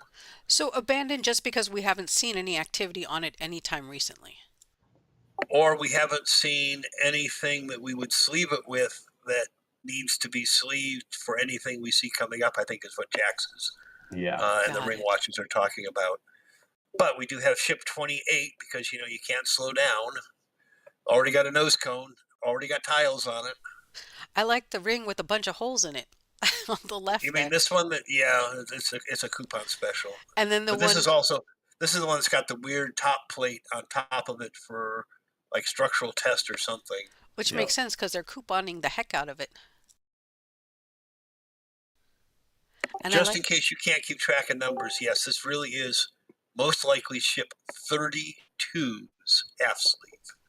Which is really unique because one thing that Jax mentioned the other night was that ship 34 is supposed to launch in 2024 and they're already on ship 32. So now we're going to look in the Star Factory while we're going through Jax's annotations, and here's more parts of ship 31 and 32. Yep. In theory, these are going to be done well in advance of 2024. So the question becomes, what happens if they have more changes? Yeah. Notice the star. One of the things Jax did say is this is all suspected. Tentative. Not positive, but they're suspecting that these are what these parts are for. They are their best educated guess. Well, it's every time we see another payload bay or another aft sleeve, we go, okay, this one was that one, so this is a new one, so it's got to be the next one up. Well, and they do, Jax and Rohan and the rest of the ring watchers, and there's a lot of them, folks. It's not just those two individuals. They do a great job of tracking this stuff. They do an incredible job. And Nick does the 3D renders. We all love Nick too. That's right. Yeah, I mean, it is amazing how much assembly is going on inside the Star Factory. How many rings, how many stacks are just in final assembly stages waiting to come out because they're running out of place to put stuff again. I swear Jax is Beetlejuice. He's a bot version of Beetlejuice because every time we mention Jax, Jax appears. Jax is in the chat. Who said Jax 3 times? I think it was you. Probably. I call Jaxie all the time because I have questions. I'm sorry. You sorry for I'm not Jaxie? sure if we're supposed to allow Jackson to chat if he can't, be on the stream today. Oh, except Jaxie's more the boss than any one of us. Except for And then Mauricio, of course. our last piece over here is what's around Low Bay, and What is a nose cone qualification article? Does that mean That's it's meant for the test? yeah, that's the one they've moved over for the test tonight. that's the one that's got the top chopped off. Yep. Interesting. And So so it's not there anymore. this is the one that's currently on the stand that we think Yes. may or may not be moved tomorrow evening. Yes, that is the one that's it's. And I'm trying to see it. I don't think it's in this picture. The tip of its nose cone is still sitting around at the build site. That's so funny. That nose cone is, the tip of the nose cone is too funny that just sits there. We see it every week, and I think everyone's like, why is it there? So my question for you, Indy, is somebody trying to play big hopscotch or something right here? Yeah, they're doing it in preparation for all of us to come. Because we will all be there come March, if not sooner. Or as many of us that can be there will be there. There's a new date, although the new date is already null and void, but there is a new date moving around. The channels, if you will, of when this launch might happen. Which I think is interesting.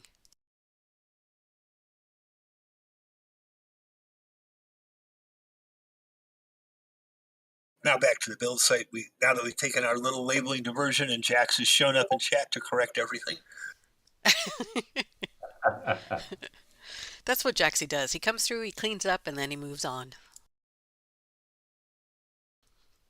It's also pretty amazing how many cars are parked around here, especially over here. Why is that amazing? You don't realize how many people are at Starbase. When you just drive down Route 40, you don't see these other parking lots. That's why the aerials are really, really cool, because honestly, we don't understand or even see half the stuff when we look at the photos that come from just the regular view when we're looking straight on. But the aerial views, they just give us so much insight, it's beyond. So thank you, Mauricio.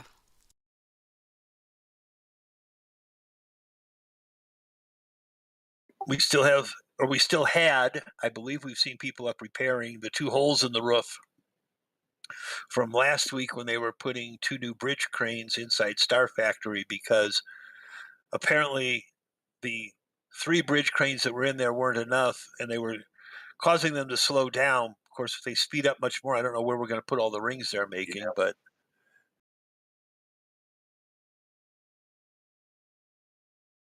Keep waiting for them to start on the rest of the Star Factory at some point. You mean like widening it? Well, like yeah, taking down tents 1 and 2 and building the next building.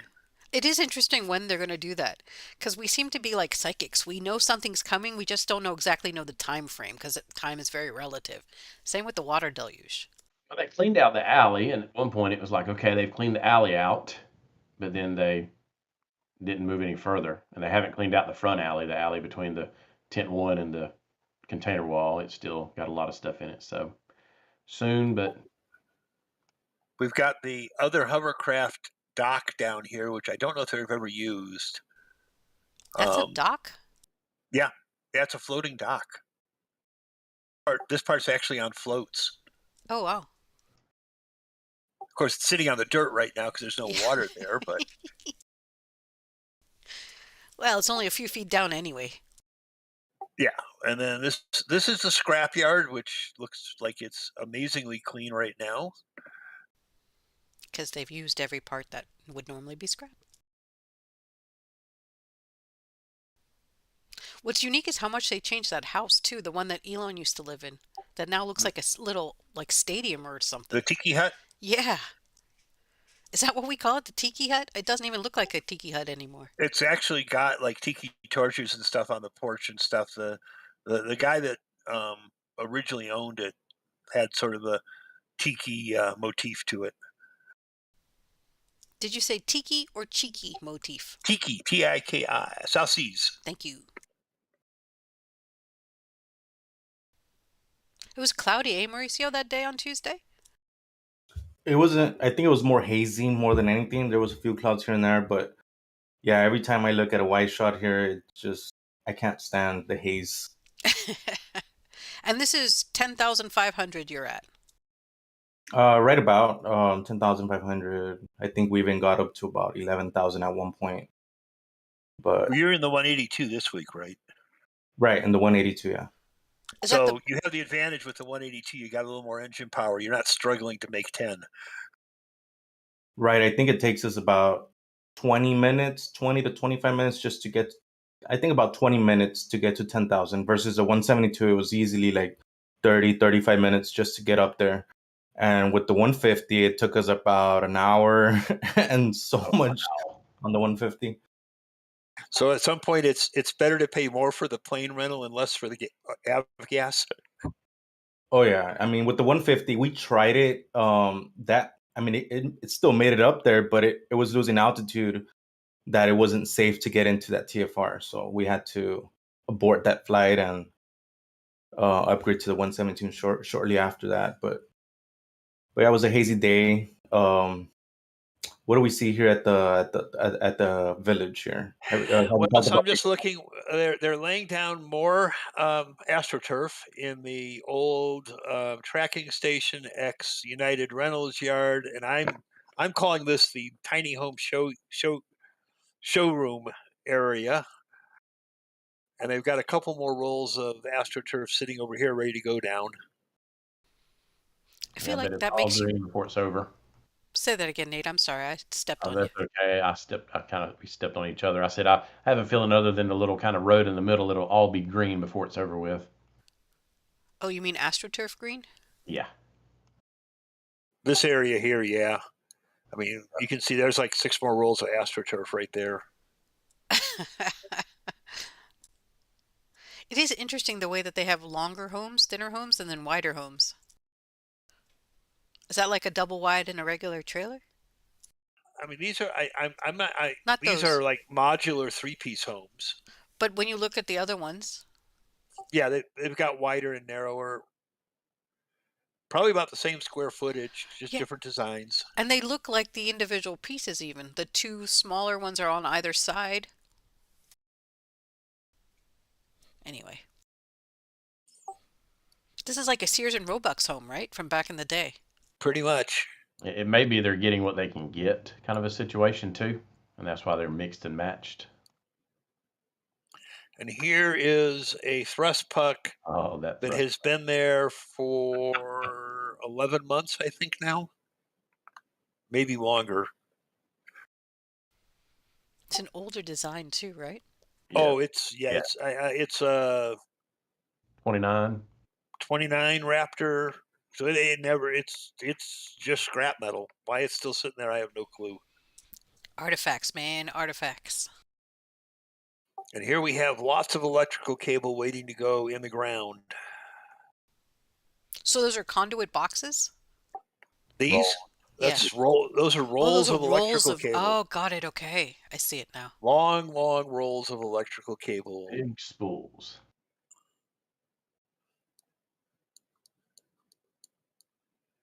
Which will probably coincide with all of the Lego conduit blocks that are down at the launch site eventually. Well, they've got a lot of conduit in the ground with all the places. I don't know if we have one along here. I think I'll go to the next photo. I didn't even think they had that many Aerostreams in like circle, in like whatever out there. This is the bigger Aerostream park, and then they just almost doubled it in size by adding these. But I mean, aren't Aerostreams restored trailers? No, they're brand spanking new. So have they restarted making Oh, Aerostreams? they've been making Airstreams forever. They're not cheap, by the way. But this style is an older Yes. style. Nope. Same. These are 21 and 16 and 17 foot long ones. They're brand spanking new. Made in a very high tech factory, stamped out of aluminum. Interesting.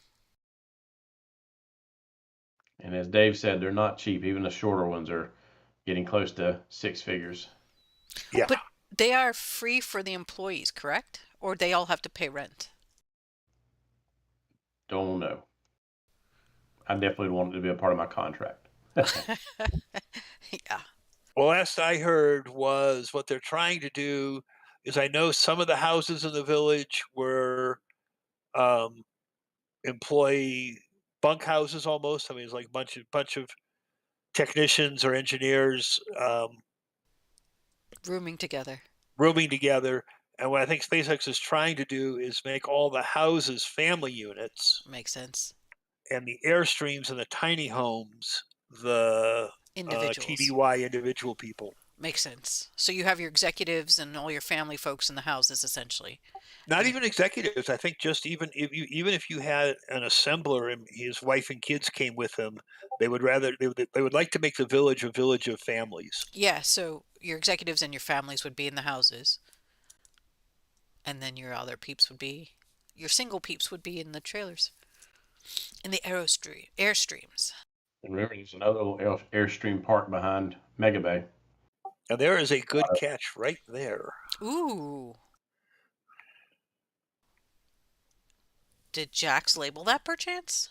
No. I don't think so, but it's a forward dome, so there's not many choices. I'm going to say, let's see, what are we missing a forward dome on? Because we already know. Not 11. Him, yeah. But that's definitely a forward dome being making its run for tent 2. Yeah. So it's already capped. So wouldn't that have to be a ship forward dome? Because it doesn't have the. It doesn't have it's shipped because it doesn't have the grid fin mounts. It doesn't have the stuff for the grid fin. So 31, perhaps? Or even 32, even? Yeah, we said this was 31, so it could very well be 31. Yeah.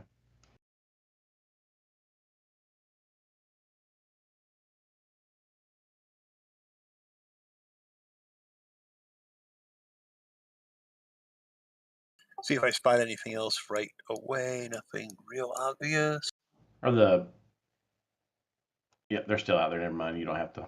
I was curious if the maintenance platforms that's going to eventually go into Mega Bay were still out front, and they are.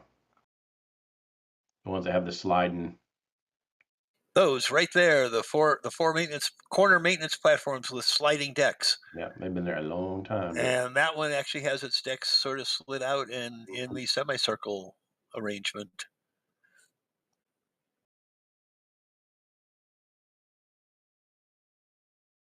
Oh, that's a good shot. Straight down, Thomas and Jax will drool over this shot. They probably already have. And not just them, by the way.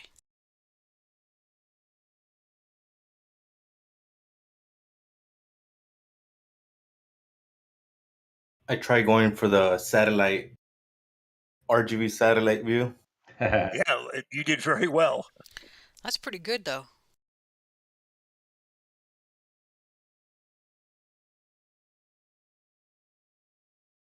So what happens in these? I tell the pilot, make a left bank, and I just stick outside the window and get the shot like that. You're like hanging out the window, right? Sounds so.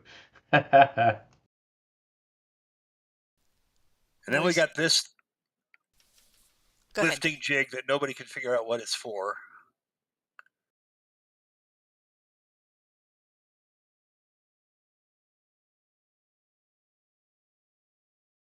I mean, it's obviously very fancy. Looks like it'll fit inside a ship, but what its purpose is has never been well discerned. Has it been used yet? Do we know? Don't know.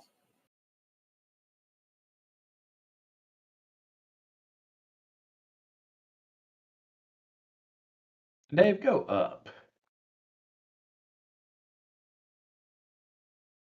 Well, that's as high as I can go in this shot. It was a previous picture. Outside of, oh man, I guess the fabrication building, there's a ring, and I was curious if you knew. Which one? The bakery fabrication building, go to the picture you were just on. Yeah, that ring up there. I don't know. Always know the name of this building. Nope, above it. GSE. GSE building. That's Oh, where they so build Used to all be the. the That's where pizza they build oven. all the. Yeah, that's where they build all the ring stands. all right, that ring to the right. Do we know what that is? That's the one that they've been working on. It's got a gantry crane over it. Yep. Thought is that it's probably not a ring, but a turntable. Okay. Yeah, now that you say that, that makes sense. I'm a little bit, yeah, that makes sense looking at it.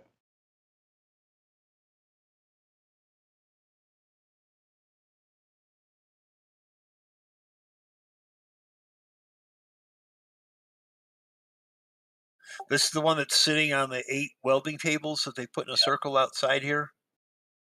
I remember they were putting those welding tables up and we were all wondering what they were doing.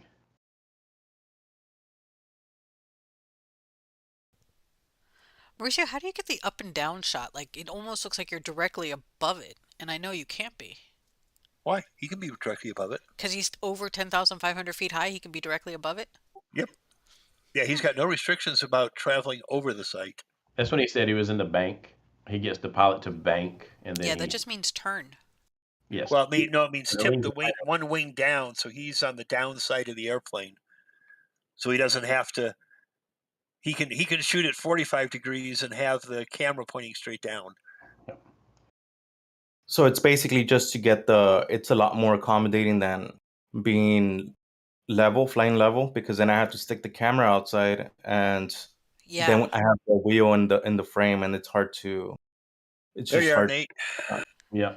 And the camera's not attached to you in any way, right? Like, if you just have the camera hanging out, there's a strong gust or something. And not that there's no strong gust up there because you're going so fast. No, I have a strap on the camera. So it's pretty secure. But yeah, going back to that question, there's no restrictions on aircraft flying over any property. Unless there's a TFR or any of that stuff, And that's true for Massey's as well? Yes. But I mean, with the drone, I usually just stay outside the perimeter anyways. And that way I don't fly or have any issues with the drone and it lands on Massey's. If something happens, it's going to end up in Mexico or on the river.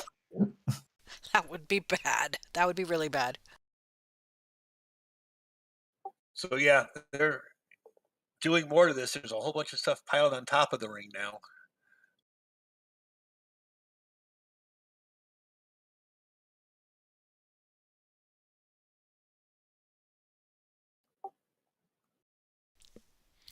Oh, interesting. There's some thoughts that that jig you were looking at earlier, Dave, belonged to a Starlink Pez dispenser. A couple people have said that now. Howard being one of them. That black, the double black. The double black semicircle thingy. Yeah. That would make sense shape wise. Well, it makes sense shape-wise, but I don't think it's part of an actual Pez dispenser. It might be an alignment jig or something, because you wouldn't want that massive a thing in the bottom of a nose cone. And there was a Pez dispenser base over in that area, but that's very light truss assemblies.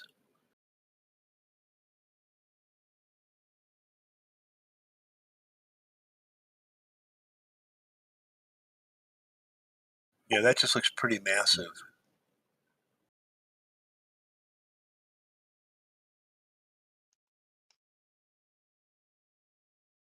And that looks more construction style, like one of these load spreaders or something. We had a question here from SJ now. Now that the Star Factory is up and running, what is the role of the tents in the production line now? So basically, it used to be the tents made the rings and stacked them, and then and the tent 3 made the nose cones because it was the tent that was 8 foot taller. Right now, all the ring making and all the ring stacking and even the ring sleeving is happening in the Star Factory. And what's left in the tents is rafter maintenance, tiling, some tiling, and the nose cones.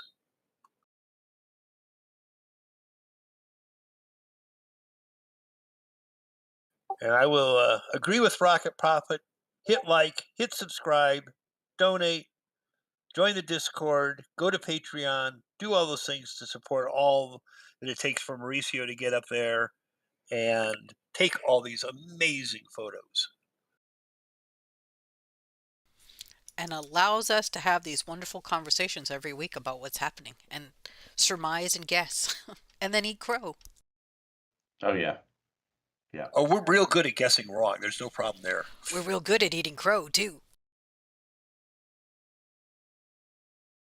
Barbecue crow. You get your barbecue crow, you got your I wish I had a whole list of Crow types pie? of crow.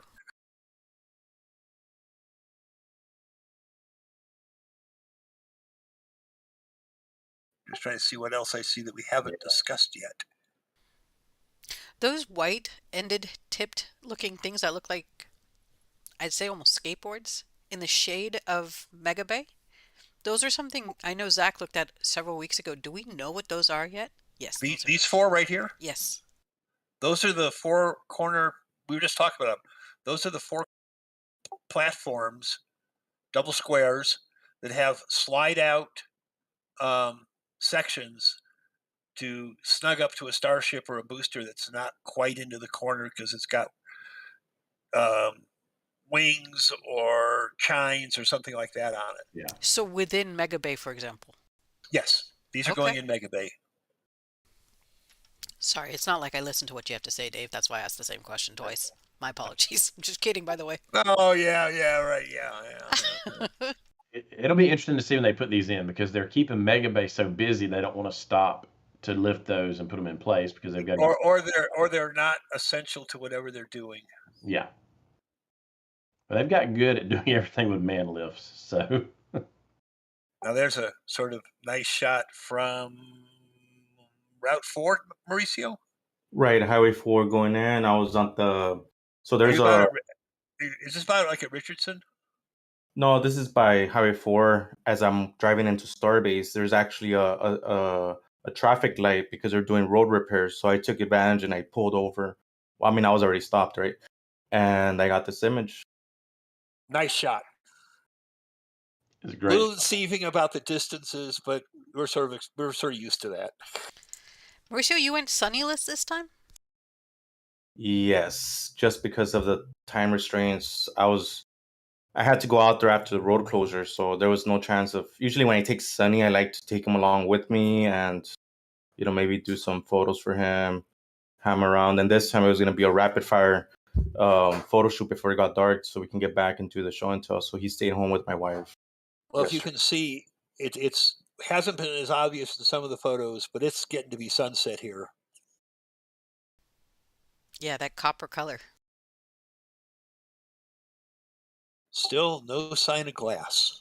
Well, it's inside. There's signs of glass. It's just inside still in the package. Okay, no sign of glass being installed in the window frames. How's that? Sounds perfect.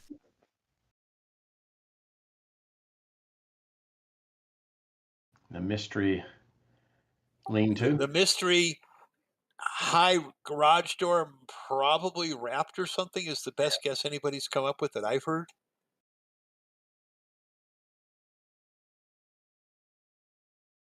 Couple of gantry cranes just are sitting here. I like the racing stripes.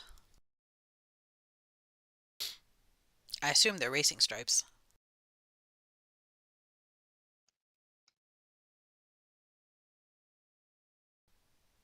I assume you heard that. I heard that. Thank you. This is stuff too. These are most of this pictures that we've already talked about that Jax had labeled. These are the ones that were labeled, although this one's really Booster. It's overexposed outside, but man, is it a nice picture of what's inside Star Factory. Oh, yeah. Oh, yeah, I don't care about the outside. I care about Not for this show. You do, but not for this photo. So just to recap, we're looking at booster. We were looking at booster 14 aft sleeve in the front left, and then just catacorner to that is something I don't know what. I'd have to go pull the Jax picture. Yeah, no, I'm looking at the Jax photo. That's why I could tell you what we're looking at. I'm And here I channeling my thought you'd inner done your Jax. homework and you had it memorized. Well, that's what Jax's images help me do, so I'll be there next week. But next week they'll all be different things in different places. I know that's the part that's the most difficult to deal with. I seem to always be a week behind, but thanks for pointing that out, Dave. I'll point it out for everybody. That's the problem is you gotta. It's a continually evolving story at Starbase. Yeah, no, I get it. And then some of us don't have the same amount of time, and some of us don't get it as quickly, so we need a little more time. Well, some of us don't have 34 hours a day or something to study this like the ring watchers do. Well, I think that's They many still of our amaze friends, me. Dave. Not just the ring watchers, many of our friends do. They find that time. And more power to Another them. Thank goodness for another them. nice shot of the gantry cranes over the rings. So this one with all the design on it, all the, yep, that's the one. That's your Ship 31 payload bay, potentially. I believe that is correct. And I like the And little dome. Do you see the little dome? Oh yeah, the tiles. Sorry, go ahead. Random tiles on it. the two, count them, two tiles on this ring section. But why do we think there's only two? Do you have a thought? Maybe test fitting. So the thought is that they may have gotten a new robot arm too, and this is to test the accuracy of the robot arm. Well, looking at it, it's sort of interesting because that ring is not seated down on those pins all the way. At least I hope it's not, because you're seeing the reflection of it, right? Yes. So there's a gap between the ring and the body, between the tile and the body. But isn't there normally KO wool between it? There is. Yeah, but that's pretty thin. Is it? It's not that thin. Yeah. Oh, yeah. Yeah, maybe a half inch, something like that. And this is drilled through, right? You were saying last night? I'm wondering, I was wondering last night if these speckles right here are where they've drilled it through so they can unhook it from the clips. Because obviously, if it's clipped on, the only way to get it off is to break it or drill it off. To So use that. I'm figuring if this is a special tile for testing pin fit or something. I mean, it might be something like a special fit tile, and somebody has to go around and put it on every triplet of pins. Wow. Somebody? That seems like a lot of work. Yeah.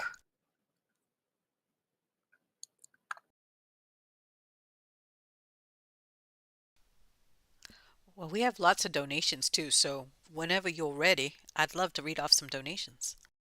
We got more donations. Let's do it. Well, Rocket Prophet was very keen in saying and pointing out that we have quite the donation train going on. And once again, we can only thank our amazing listeners and chat enthusiasts who are in the chat with us live. They've all done a wonderful job of just being phenomenally generous. We can start off with Jim Cavett, who joined the train with $5 and says he's in. Rocket Prophet, I came in with $10 and is joining the Sharpie train, pulling out, choo choo. Jake Winlow with $10, happy to join. Space Girl Falcon, $9.99, says yes, let's do it. Thank you. Chris Schaller, and please forgive me if I am messing up your last name, $10. Thank you for all your efforts. We are so fortunate to get this up close view and this level of detail. Yeah, it's not bad, eh? And we have such knowledgeable people. Thank you, Dave, and thank you, Nate, for joining us. Because otherwise, it would just be me and Mauricio, and it would be a whole different show. I can guarantee that. We also have a $5 donation with Techron, who donated and says, I love when we gather like this and nerd out together, just guessing. This will be remembered as a golden age. I totally agree with that. I think that's actually very cool. Hone came in with 11.99 euros. And then those are all the donations so far. Helps to keep the button pushed down when I talk.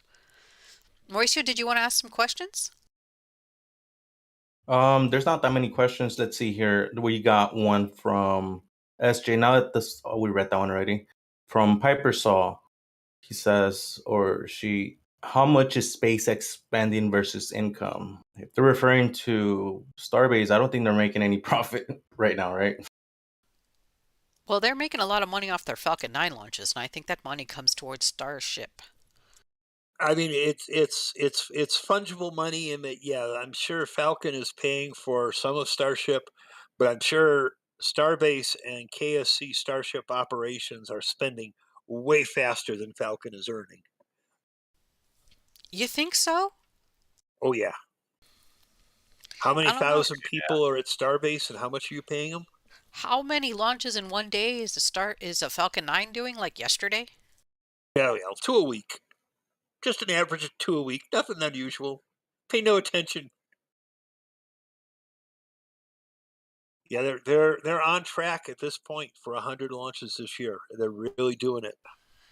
I mean, The that's big, just their anticipated goal. Who knows if they'll be higher? well, as somebody pointed out, the biggest concern is things like weather at Vandenberg, weather at KSC, other launch operators taking time from the range that they can't launch. And then, of course, for non Starlink missions, satellites being late on delivery. Yep. Well, and they are still looking at other sea platforms since they got rid of Deimos and Phobos, according to Miss Shotwell. So we have a couple of, while we've been talking about that, I've been zooming in on this. We have a couple of engine protection shields here. These are looking a little bit rusty. Yeah, they are tired. We think they're the ones that came off most recently, no? Good I feel question. All I know is they look well patinaed. I feel like we've seen those before in previous ground shots from We previous have. weeks. We Yeah, have. they've been floating around for a while. Been floating around. Yeah, it could have been any number of the times they've taken off those from the engines.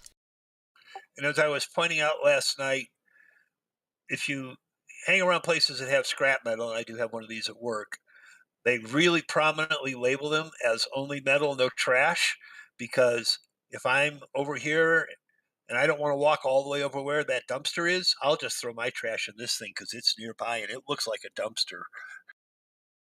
They even started to label them in Spanish as Yep. solo metal, which means the same thing as English, only metal.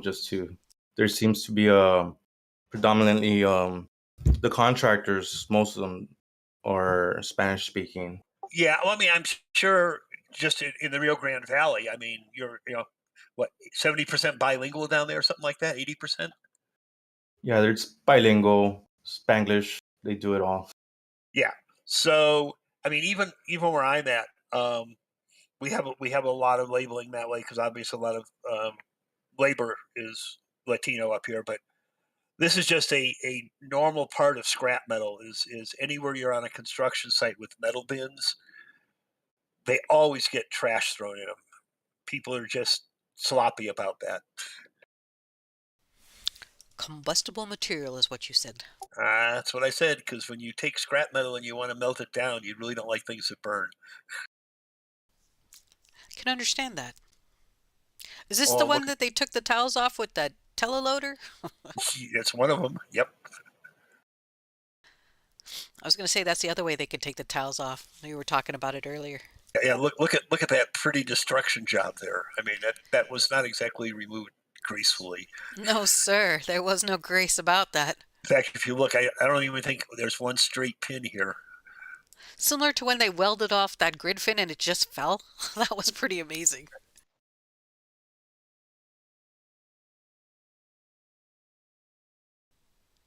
Look, stairs. So this is inside that back of Mega Bay, Yes. and this is up to the upper floor of this area that we think might become Raptors. The upper area will be for the Raptor parts. No, the bottom area will be for Raptors. The upper area, look, it's going to be offices. There's windows above that. I see.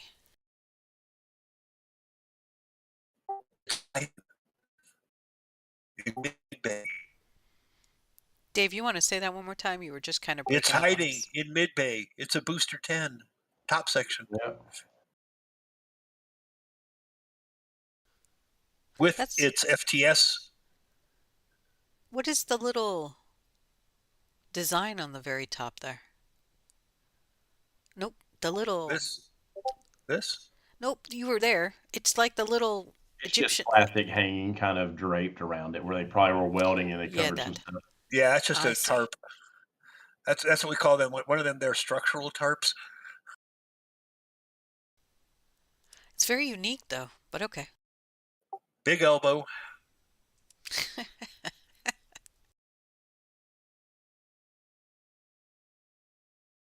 Looking across Sanchez. This is quite a unique sight there. There you can see that little pipe coming out of the bigger pipe. You can pretty much see everything. Good You shot, mean everything? Mauricio. You mean everything cluttered? Well, it only is cluttered because we're all eye level, but I mean the fact that you can actually kind of see everything is pretty unique. Hey Dave, how about we skip what do you think we skip around to the loader for the ship, the load spreader that's over at I'm just about to go there. I've got a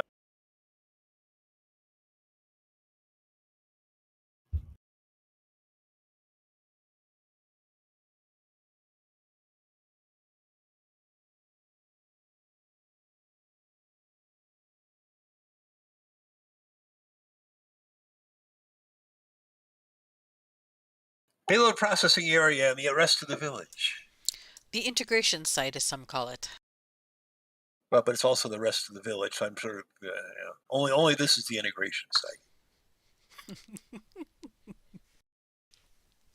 I'll be sure and let the person who labeled it that know that. So here's one of the first mysteries we came across. I'm guessing this is part of a boom assembly thing. I think the boom will rest in these, like when they're putting it together, because those look like plastic cradle. And then this is SPMT stuff over here. It's a trailer.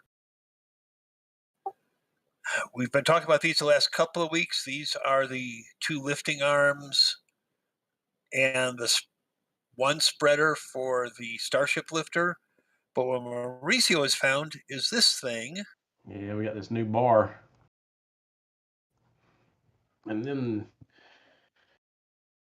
and that, which we figured out what that was last night.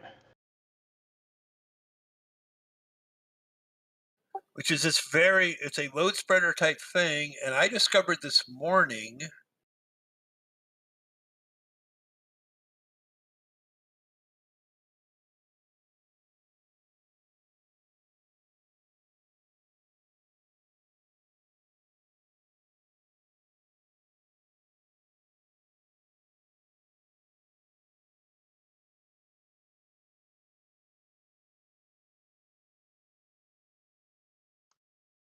Dave, are you talking? Yeah, these get connected to something else, I think. These look like they've been drilled out for bolt heads. Yeah. They even have a nice relief to make sure they're being bolted flat. Right, but it's like 1, 5, 9, 3, 4, 8, 12. Tightening order, maybe? Tightening order, but I'm trying to figure out what these connect to because we haven't seen anything that fits that bolt pattern. So I hadn't seen these milled bosses yesterday, so I was looking at this morning like, Yeah, that's gonna be a good connection for them to do that. They're wanting to yeah, go I mean, I thought these were going to be cables or something to guy it, but I think this bolts to something. yeah.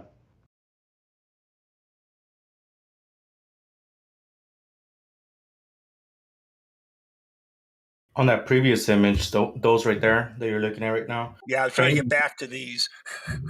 Yeah, Crane Man did comment that those are boom supports, black metal with white Teflon for lattice boom, Lieber, Yep, LR. that's exactly what I was guessing last night.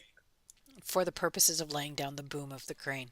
Yeah. Right, just so that you can have it not sitting on the ground. Thank you, Crane Man. You know, so there's a very good chance they got used while it was laying down already. So they've probably been used once. Well, they could have come in from Buckner or somebody in preparation for this 1750 showing up. And the max load is 80 tons per. How many of those did they use per crane boom? One? Probably just two. Okay. Left and right side. when it's off the pivot. Then we got these things.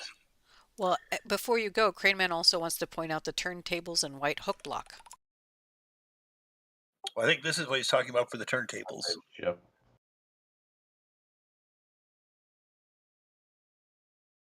The white hook block, we think, belongs on one of the. This is the hook block. Yeah, we know where it belongs, actually. Dave, this is the image that Mauricio wanted to show. This is the one we're thinking might be for one of the bridge cranes. Yeah. We actually have seen it with the what's it called, Mauricio? The thing you were just asking for. The thing that keeps the shape. The shipload spreader? Shipload spreader. Load spreader. The new load spreader. The one that's like the 4-way load spreader. Do you know which one I'm talking about, Dave? The Starship Lifter load spreader? Or? We'll see it in an No, image. you're talking about the one they used to pick the booster up. Yes. Is that the one? The swivel lifting bar. Okay, yes. That was, I thought, the image that Mauricio wanted to go to. I don't think we've seen the lifting bar itself. We did out here. No, not out here. We saw it inside of one of the bays. It was on the wide bay between the two bridge cranes. But he has a really good image of it.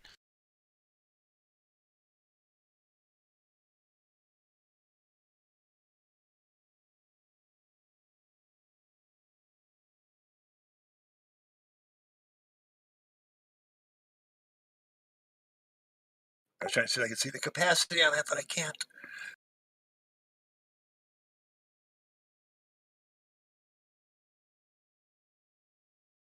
And we did discover last night that the sign down here that says Commentator is a company that makes SPMTs and SPMT parts.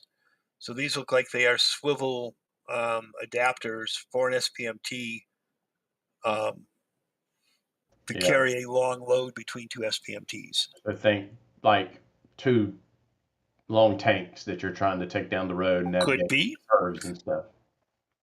Not saying that's what it'll be used for, but that's an idea. If Thomas was here, I would say it's for horizontally transporting a booster just to get him worked up. That's not nice. Yeah, but it's typical. I mean, I had a question with the SPMTs. Is there a way for them to level off, or how should I put it? So they can be plumb with the horizon. The SPMTs themselves, yes. I think every wheel has the ability to, or every two wheels has the ability on groups to keep the SPMT level. Yeah, you can actually go up and down a hill and keep the top of the SPMT horizontal. Right. The reason I ask is because the road leading up to Massey's Way, there's a big hill at the very top, and you basically have to go downhill towards Massey. Yeah. We've seen him do it. Coming out of going into the launch site where you come off of Route 4 and it ramps up to the landing pad. They extend the rear wheels and retract the front wheels, and it ramps its way up the hill. Just like going up towards Test Stand A has the same ramp.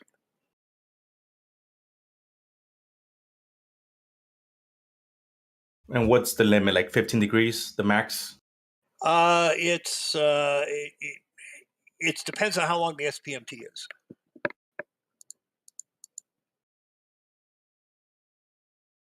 Because obviously what you're limited by is the height of the wheel adjustment, which is like 2 feet. So 2 feet over a 16-axle SPMT is not going to give you near as much adjustment as 2 feet over a 4-axle.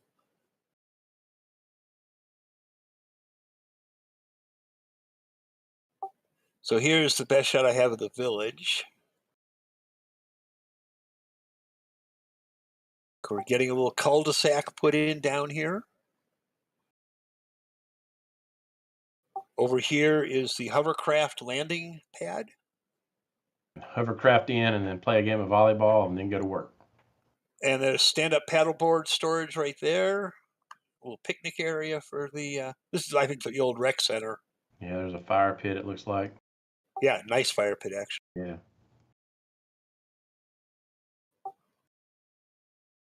And then there's this large area that they are grading for making more village out of. Yeah, it's interesting. You can kind of get an idea of what SpaceX owns and what they do not own in that area.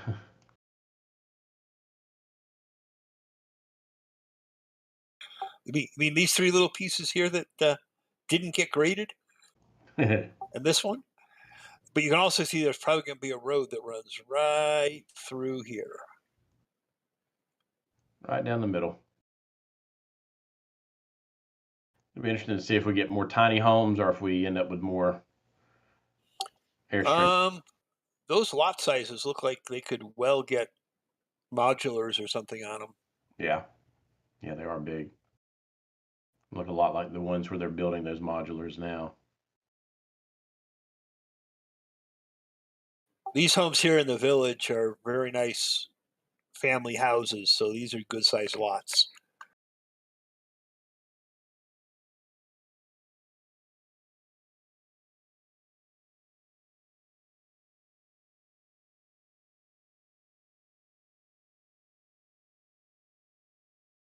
Okay, it's time. We are 2 hours in. It's time to go launch. Yeah. Famous words that we hope to hear SpaceX say one day soon. Yes, a booster and 2 ships. And while you're doing that, there was a question, what's the new LR-1750 for? The crane? I don't think any of us know. I think that is the key question, my friend. Yeah, as we were discussing at the beginning of the show, everything we've heard from people talking to Buckner, who owns it, is it's a dry lease. So Buckner is delivering it. They're not operating it. And they don't know what it's going to be used for. So we got no hints. For now. Yeah. I mean, there's some thought that the water tank similar to the Cape may be what it's going to be used for. Even the idea of bringing that water tank down, building it at Sanchez. But I think in that discussion, people don't realize how big that water tank at the Cape is. It's a lot bigger than those cryo shells. And so I don't. Well, if we just look here, you can see how wide Route 4 is. It's Yeah. about as big as my cursor. Mm-hmm. This pad the tank's going on, we hope, maybe think, it's twice that wide. Yeah. So I don't think they're going to build this at Sanchez. If it's for the water tank, it should come down to the launch site at some point. Now. Okay, I'm going to follow up on little Mr. Senti here. Only 250 likes. Let's see if we can get to 500. Yeah, we are. Let's see, we got 467 likes now. We're getting there. Yeah, we're getting close. Just a few more likes, folks. That gives you a good idea of how tiny this area is compared to everything around it.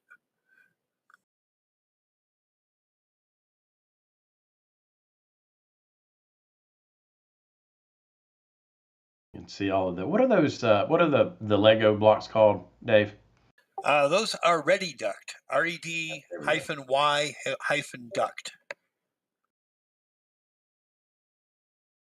They are, you can't see them in this shot. I'll go to get to one of the ground shots. They are six or eight conduits in parallel inside a clay or cement matrix.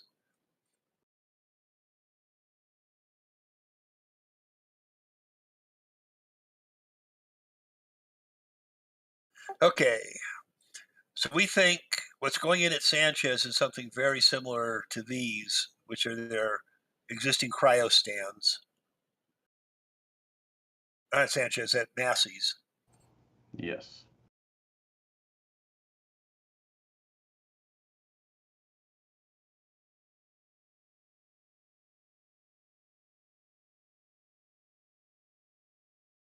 Of course, you can see where they're working on the deluge on the bottom of this picture. There's a trench down here, probably going to be this pipe here, may come off of here, come around, come over, maybe to about there, come up, come in. They've been doing a lot of drilling in this area and in this area for something. I actually don't even see the drill rig now. One of the things too, Dave, that a lot of people are missing, which, well, it'll probably be supply from the tank, is those 4 horizontal tanks actually have 2 pipes that go to them. They have one pipe that comes in from the south end, and then they have the pipe that's coming out of the middle that will most likely feed the manifold. Right. Yeah, there's 4 entry ports underneath there, and there. There's also places for other connections on the top, which we don't know about. I know there's been a lot of renders of this out there, folks, but just know that it's going to be interesting. I mean, we know basically how it's going to look when it comes to the manifolds because of what was at the Cape. Yeah, and we're expecting this area right around here is where those 2 manifolds with all the pipes on them are going to get cross-connected. And boundaries to the south, so it can't cross the boundaries yet.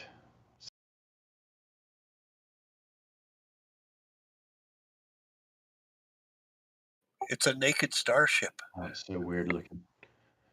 It's so weird because when they first started flying like SN-15 and all those with the flaps, it seemed so weird because it didn't look like a typical rocket.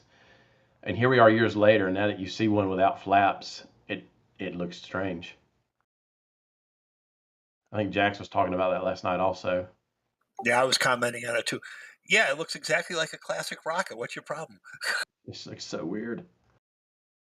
It's like one of those hairless cats. It just doesn't look right. Well, it depends on the purpose, right? I guess. I mean, hairless cats have purposes as well. They're generally for hypoallergenic people who need hypoallergenic cats. Yes. So I think this is a fuel depot that will be in space to store fuel for us, for our Starship. Potentially. I definitely think it's going to be some sort of test article for transferring that fuel in zero So- G. Or Why would you need something to transfer the fuel? Why wouldn't it just go from what's excess in a Starship into the fuel depot? Well, what I mean is, so you're in microgravity, you've got to figure out how to move large quantities of cryogenic fuels from one place to another, and so I think that's what they're going to be testing is Oh, how I to see. gather and do that with that. That yeah, makes because in 0G, the fuel won't be hanging around where the pipe is. Globules, so they'll have to do some sort of slow rotation probably to get centrifugal forces.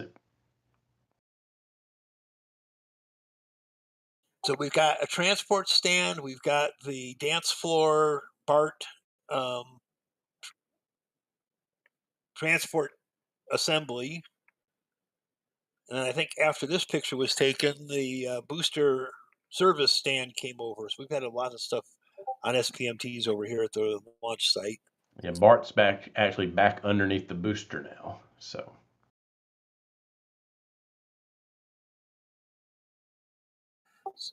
here we have our new piping. The mystery piping.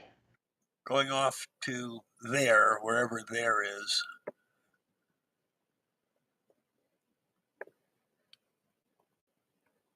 We still don't have a lot of idea of what this is for yet, do we? We don't have much of an idea. Yeah, I mean, it comes down here, comes along the outside of this wall, comes down here and swings around the corner, and we get to a later photo when I can get to that side of the tank farm. We'll look at it. And we got some ground photos that are pretty good of it.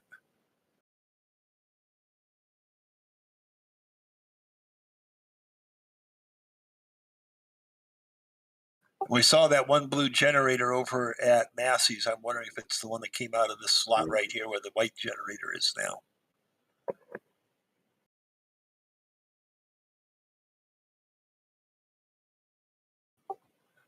HPU sitting on the ground. Going there. I think it's since been lifted.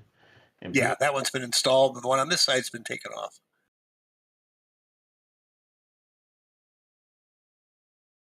Well, Booster 8 did something good at least. Wow. Just trying to give that Jax vibe. It donated its HPUs.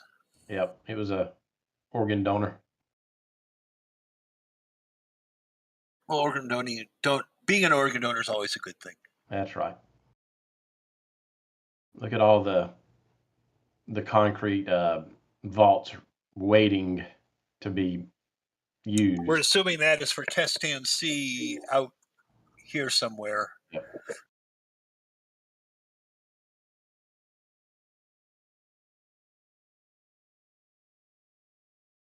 Right there is the square that we think might be getting a water tank.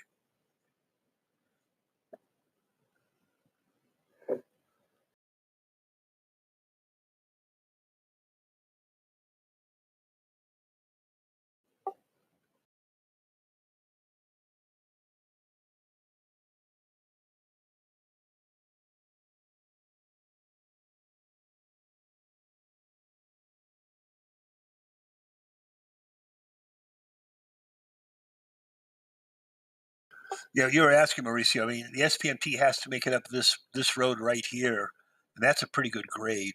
So they're pretty used to that, right? Because in that distance, they've got to climb 8 feet.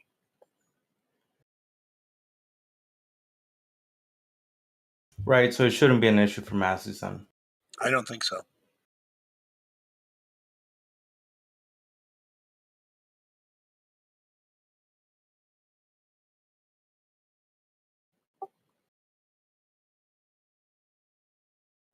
Okay, so as we were talking, here comes this pipe, new pipe, running down the outside wall here. Makes a jog around the corner. Right here, the top pipe has an outlet on it for some reason facing out towards the road. Then it comes around the corner, goes down, and runs back into here, and it looks like it runs back this way. It's my guess.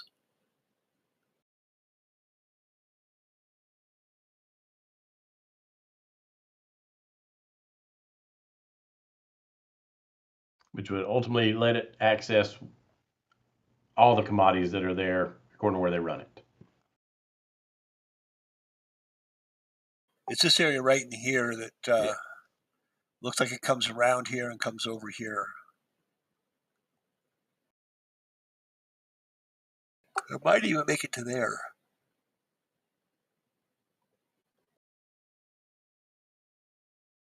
So yeah, there's a huge question about what this pipe is for. Till we see maybe next week when they connect one end or the other of it up or put more of it in. They just have a delivery this morning. There was this piece of pipe beginning of the week. This trailer left and came back with one more piece of pipe on it that's almost the length of the trailer today.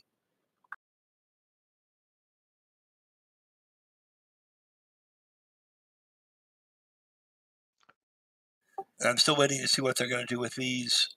They have pedestals here for more of these high pressure tanks, but for whatever reason, they only put the one on the pedestal and they just put the rest on the ground. So again, not quite sure what SpaceX is doing here.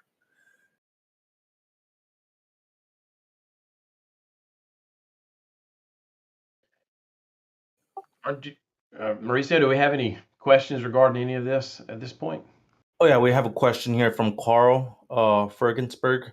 Could it be that the pipes supply nitrogen to the new tanks behind the OIT? I think it's referring to the pipes you were talking about a little while ago, Dave, in the previous image. I mean, that's definitely. Still, we're talking about nitrogen for these. Yeah. The only problem is to get from here, which is where they're going to here. You got to cross this area where they really want to be able to drive through. So it's going to have to go probably underground or something to make that crossover. So again, lots of questions about they're coming out here and blocking the driveway almost, but from that point there where the crane is, where else it goes, it's not clear at all. We haven't seen any sign of more pipe stands or anything to clue us in. So once again, we're really dependent on Mauricio to get up there and take these aerial photos so we can see where the next layers of construction are going.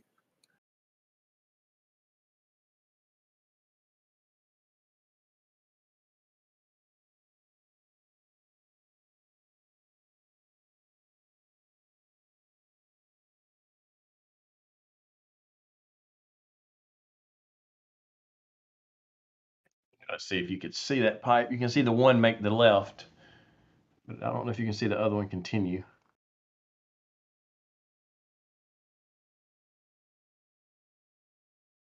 I think they both make a left there.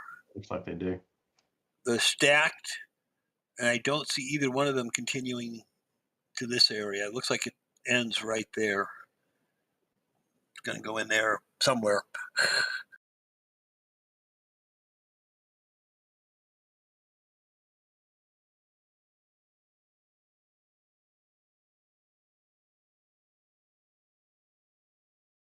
The other thing you can see that was really nice from last week, we talked about it, is they have poured concrete inside these walls here. So water no longer stands and collects up against the cement block wall. Oh, wow, yeah. Not noticed that. You got to meet that concrete quota each week.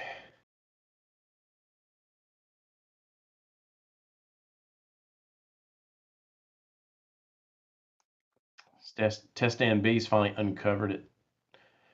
Long last, it's been covered for how long? Well, when we get back to the ground photos here, we've got some great ground photos of test stand B, and unfortunately, we didn't see much change after it had been covered for all that time. Are we going to those now? Because we have a little bit over a half hour. We're at 38 minutes.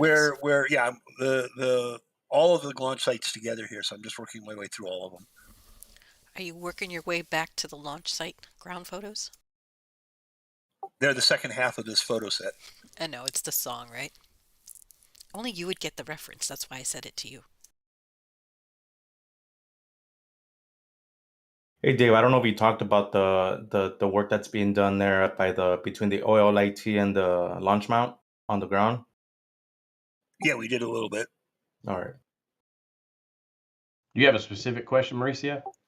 Yeah, we've talked about this trench coming in here, the pipe probably coming to here and then coming across this way, and either here or here. They've been working with their drill unit in this area last week. They're working here this week with the crane, but they got a whole lot of stuff there. And then the doghouse. When you do the ground photos, that's when we'll see the new piece to the doghouse. When they were the doghouse got a front door or a front porch. Got an extension. And when they were drilling, they seemed to be putting large pieces of rebar into the ground, and it almost looks like there was a grout wash. Like as they did it, they grouted them into place. So we're not really sure what's happening there. We know what they did, but not for what, other than it maybe supporting some deluge stuff in the future. Which is pretty much true for everything that we see, right? We see them put rebar everywhere. We know it's for something support-wise. We just don't know what exactly. Yep.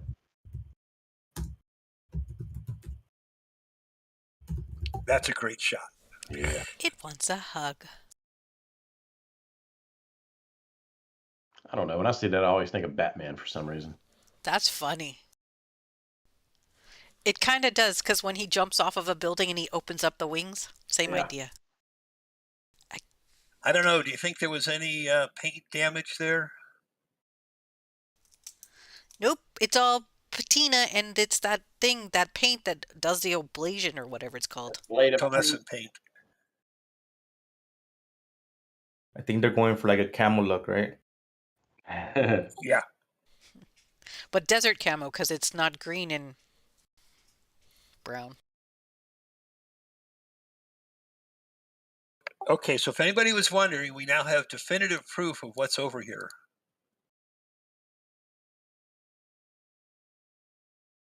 This is the lock side. Liquid oxygen.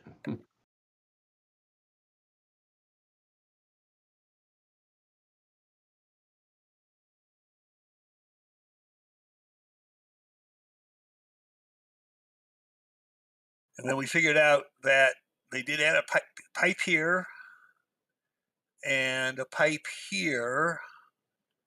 And it looks like these are supply and return pipes. And this is 8 parallel sections of vaporizer.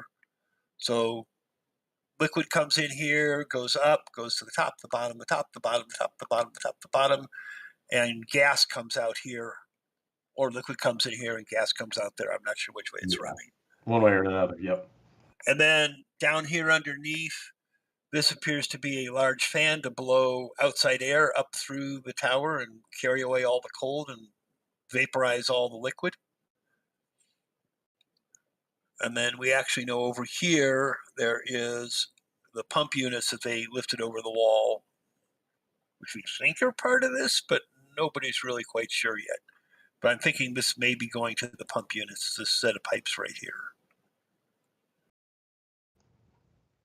Yeah, I think this is one of the pieces of equipment that makes everyone wonder if they're going to pump all this over to that deluge system.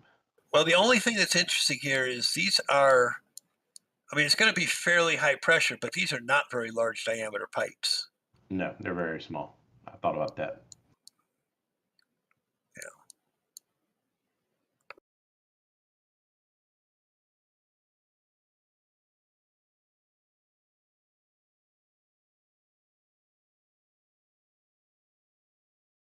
And if anybody's wondering, we do know what this vent is over here. There are 4 vent pipes from the liquid nitrogen system that have spiral nozzles on them that have been identified for a long time. So I think we get another photo that you can actually see them in. There you are. 4 pipes venting from down in here between the two tanks.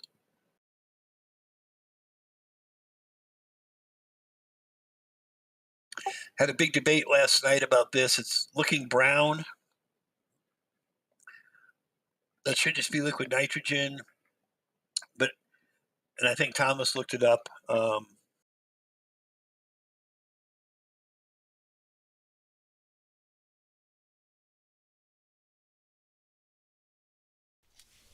Dave? That's taken at 5:13 p.m., so it's getting towards sunset. Yeah. So I think that's just sunset color showing up in the white vapor.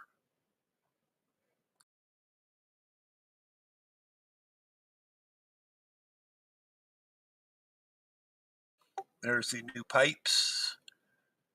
So they're doing a very nice job on it. They're actually getting together pretty quick. And there's the outlet that I have no clue where that's going, other than it's pointing right at Rover 2 camera.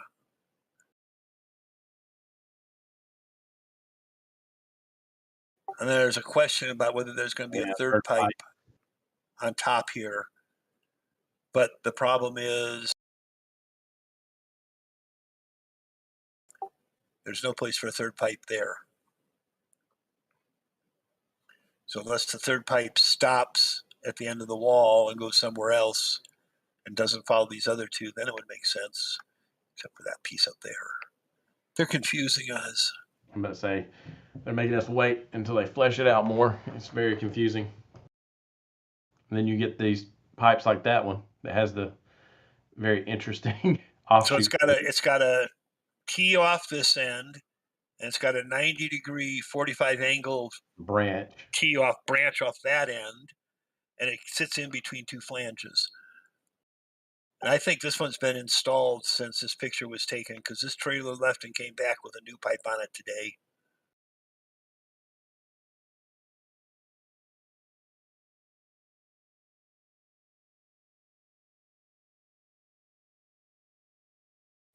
And Mauricio got there shortly after the spin prime. There's still lots of ice on the kettle boilers. There's still ice on the bottom of the booster tank. Yeah, Booster 7 stayed icy for a while the other day. during that, or yesterday during that spin primer after it. And it looks like marking nozzles doesn't get damaged by static fires. Oh, wow. Because that's inside the nozzle, and those engines static fired. Unless they went back and stenciled them again this past week. They were actually like that last week too. Yeah, they don't look any different than they did a week ago. Wow. That paint company should market themselves.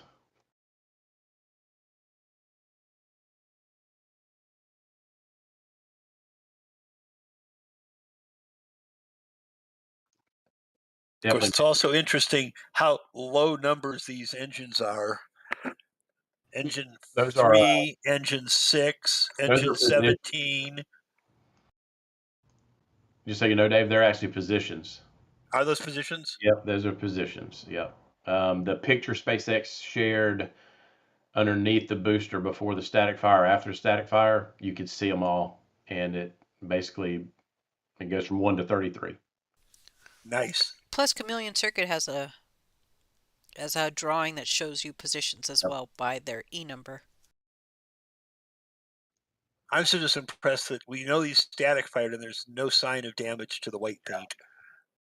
Makes you think there's definitely some film cooling going on still. Yes.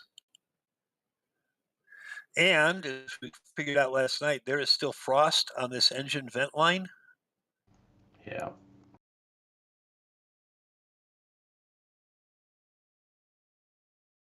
Engine chill is definitely still coming through these pipes.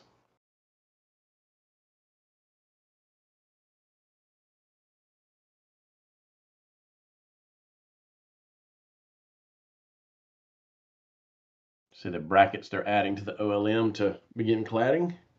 Yep. And that's really one of the questions is how long it's going to take them to get all the way around.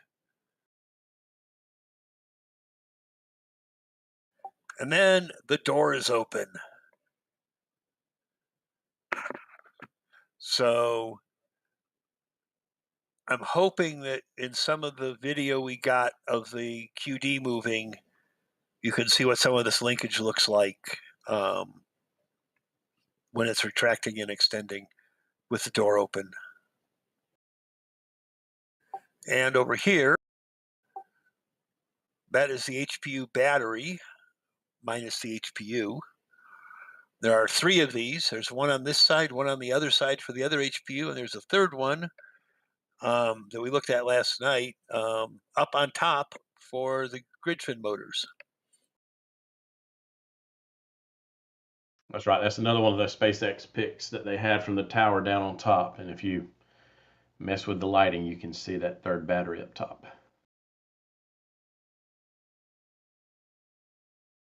I still wonder if they'll ever reattach the mechanism, yeah, to allow them to actually move those platforms in and out without having to use the. It looks like they've got to come along and some cables come up. I would like to see them do something, even if they don't reattach this mechanism, have something that positively drive these in and out. Yeah, looks like they're using like Teraflex cables or something.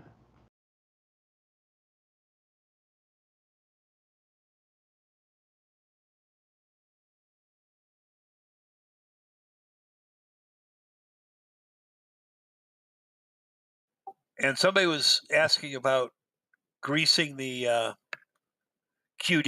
I think it was Thomas last night, and we spotted this. So they might be getting ready to do some lubing. There's 12 times 5, 60 gallons of grease there.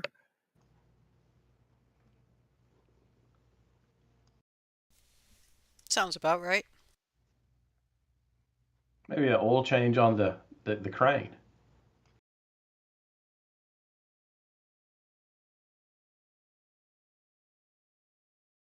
Got their nice custom cap on the QD.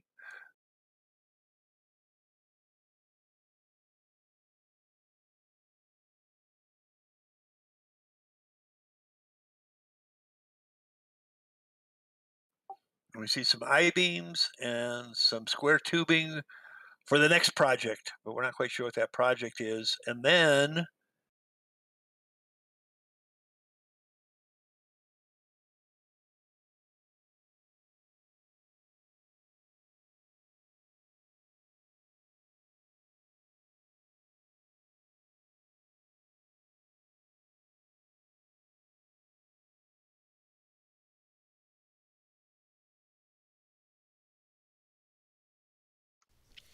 Oh, so there are some questions as to who the two new gent voices are on the stream for those who just came for the launch site.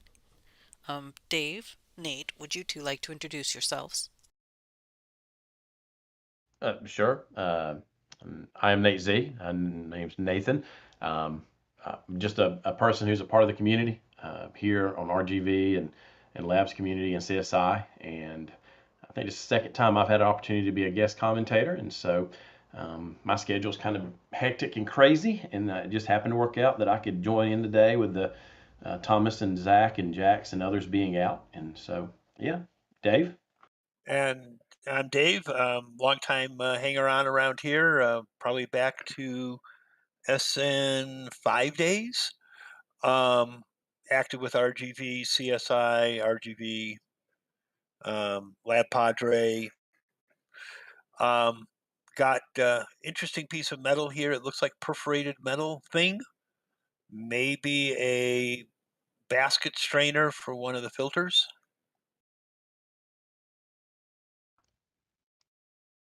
I did not notice it's perforated. It sure is. And there is the beautiful test stand. And it doesn't look like anything's been done to it. No, that's I A. swear. That's test Let's A. say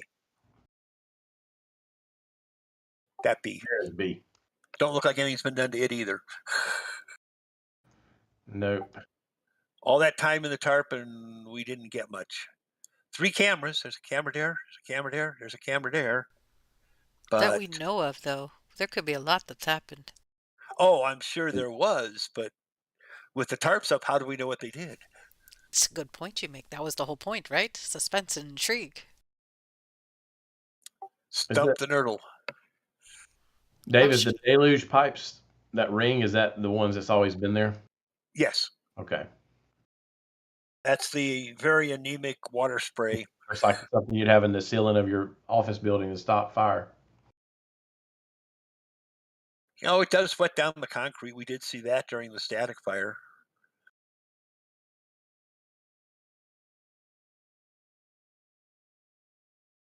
And do we have any other questions? Yes, we have a couple of questions here. One of them from Santi. What are those white rectangles by the 4 new tanks? Evaporation units. He's talking about the ones by the deluge area over Those there. are high pressure gas storage, just like the ones on top of the valve bunker. So they're long, skinny, high pressure gas tanks. There's 8, I think 8 tanks in each one, and there's like 8 of them. So probably high pressure nitrogen. Yeah. All And that's right. why there's a thought that the pipes are going to somehow go from the tank farm to that area to supply that pressure, that supply the nitrogen for the pressure.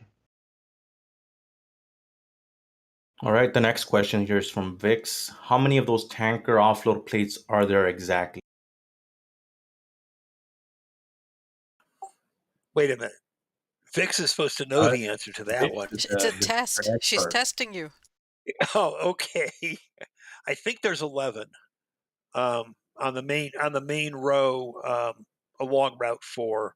I think it's 7 liquid oxygen and 11 liquid nitrogen, and the 7 are stacked over the first of the 11, and then there's 4 more liquid nitrogen only down towards the methane end. Originally, there were methane ports above the nitrogen ports, but they got rolled around over onto the landing pad area. All right. The next question is here from Cosmic. Could you show the top of the booster and talk about the connection points of stage 2?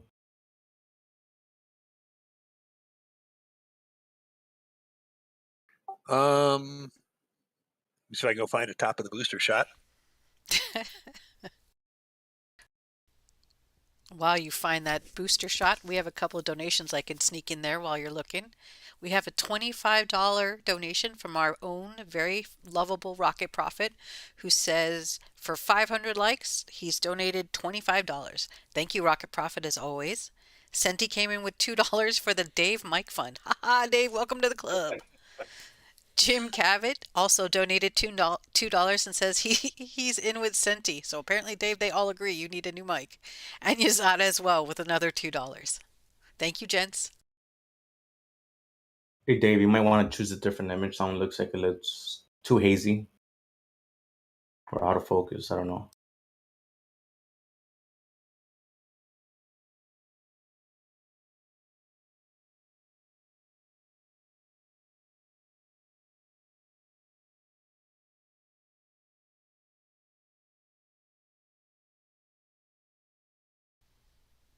And then wait a couple of seconds so we all get it cleared up on our end and then go for it. Tell us what we're looking at. Oh, we have that lightened one. I have that lightened one that Thomas did. You want that one from last night? That one's a much better one because that one is from SpaceX and it's from the top of the OLIT, not from 10,000 Let me feet. grab it real fast. Did we put that in comments last night? It is actually, yes. You can grab it from there directly. Do you know where to look in Patreon Lounge?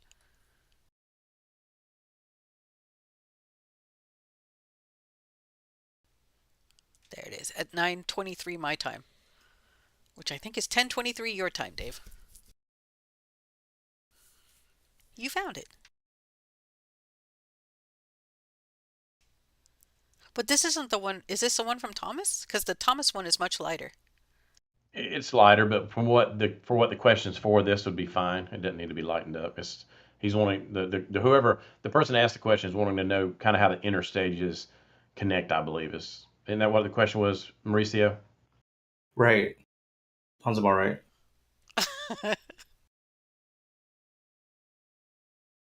So you can see three, Dave. Circle them nubs,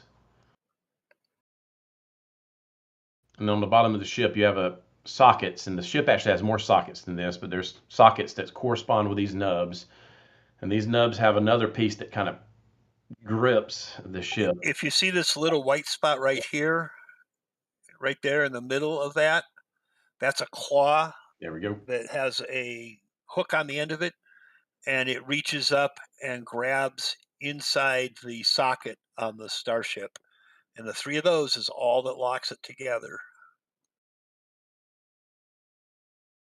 That is it. The booster stand has another set of, I guess, three of those. It has six, or the ship stand, I should say, has Yeah, the six. ship stand has six. And it looked like originally, if we go back to like SN15 or somewhere in that ilk, they thought they were going to have six of these, but for whatever reason, they redesigned the booster to only connect in 3 points. Dave, if you look in our live comms, you'll see a close-up that Starship 3D just gave us, and you'll see the lightened version that Thomas showed us last night. Oh, wow, that's great. Thank you. Merci, Starship 3D. Yeah, thank you, Starship 3D. So this is the SpaceX image that Thomas lightened.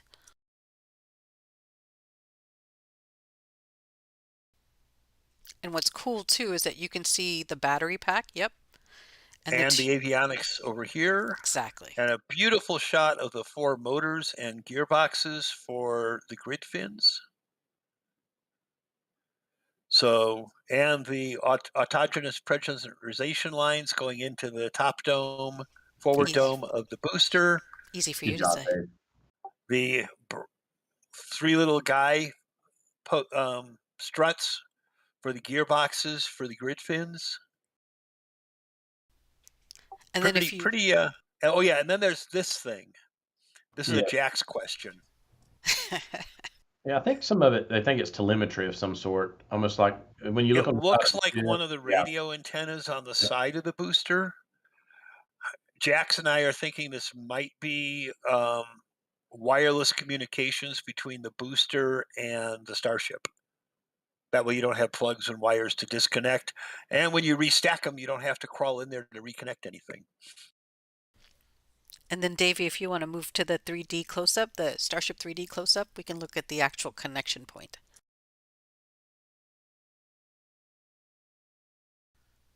Et voilà, monsieur.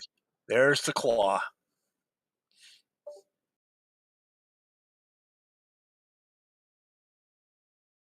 It's nice and simple, which is good. Yeah, I mean, it's one moving part. And it just clicks in, right? It just clips in and clicks in. It moves from back in here and it slides out like this, and that's its extended position, and it will grab basically the matching piece inside the Starship. And then And of course, it's not like it's going to fall off. I mean, all it has to do is keep it from like moving, because you have 1,200 tons of Starship holding it together. So when we saw it tilting, when they had it stacked, was it the clips that were the problem, or was there something else, do you think?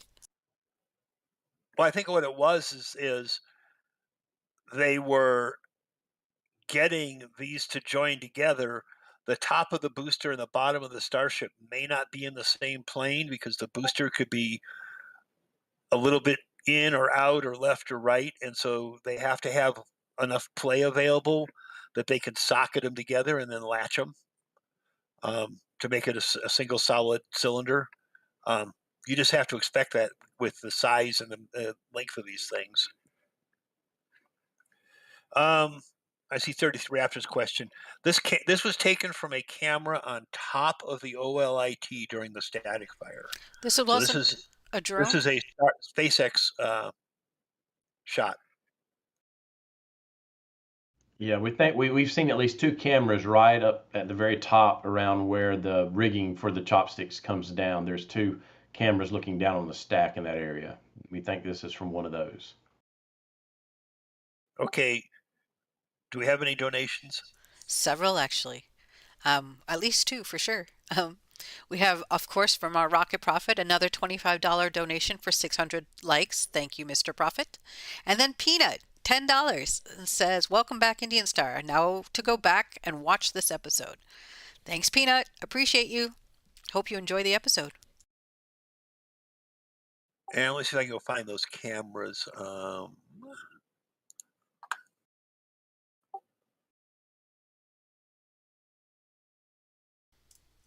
I always say it wrong too. It's Peen what?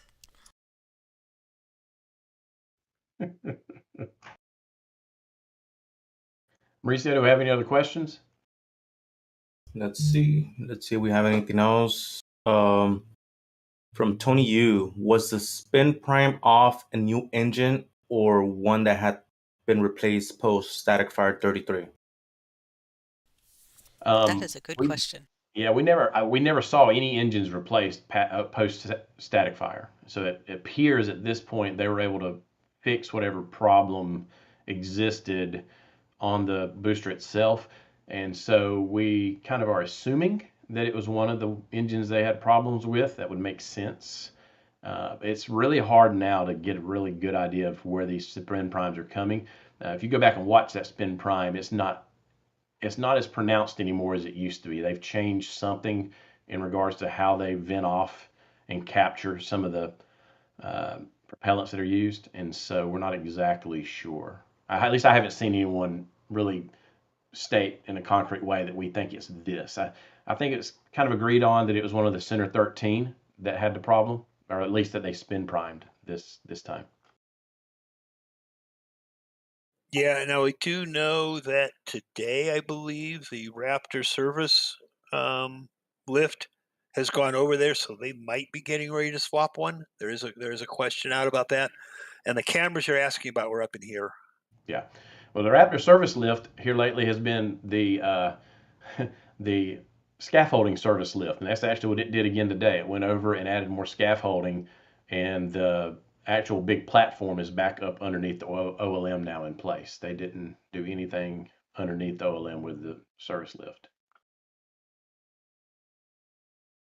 That's actually good to know. Yeah, it is. Yeah, we don't have. I'd have to go back to last week, so I don't have up to get a good shot of the top of the OLIT to show the camera. We looked at it last week. I think he has a yeah, that's it.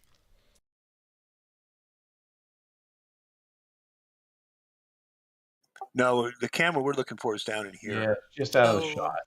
got it. That's all right. So, those of you watching, it's just below this level, kind of where the upper pulleys are. There's a Yeah, it's right in here.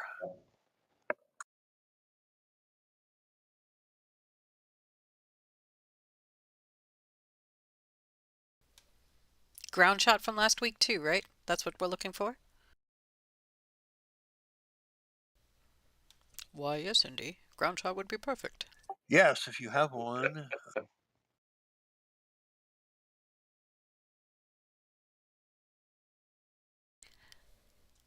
I have one.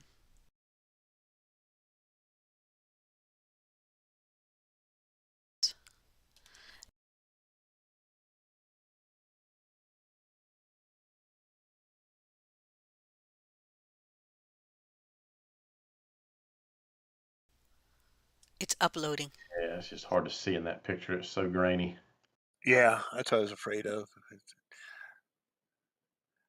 I know last week we pulled it up, but it was on a close shot of the top. How about that one?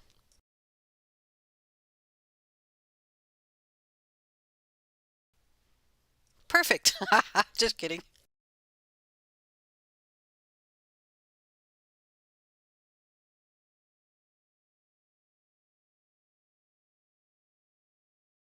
Right It is. there. Yep. That'd be You'll- a camera. And The just to black the right one. of it as well, right? Yeah, it's black, right? Yep. Oh, you're almost on top of it, Dave. You gone too far, my friend. There's a black one. It's inside of the end on the Correct. It's in the right side. shadow. It's kind of On right above the handrail. Yeah, it's as tight as I can zoom in. No, you're good. If you want to point it out, though. The right one. One there, Yep, right there. one there. So yeah, they've got lots of cameras. They were really impressive with what they tweeted out after the static fire, especially the drone shot from dead overhead. But it was very nice that even with all the light from the static fire, we were able to get enough content out of those pictures to show those really impressive views down the top of the booster.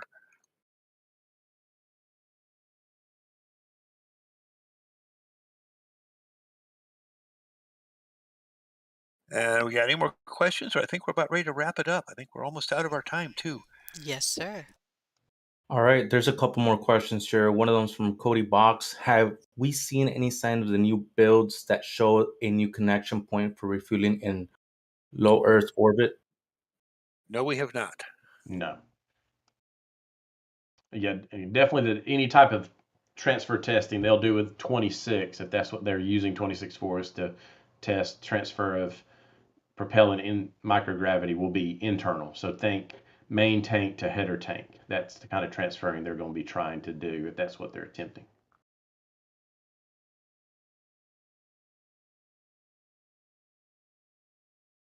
Next. The next question is from DB1967.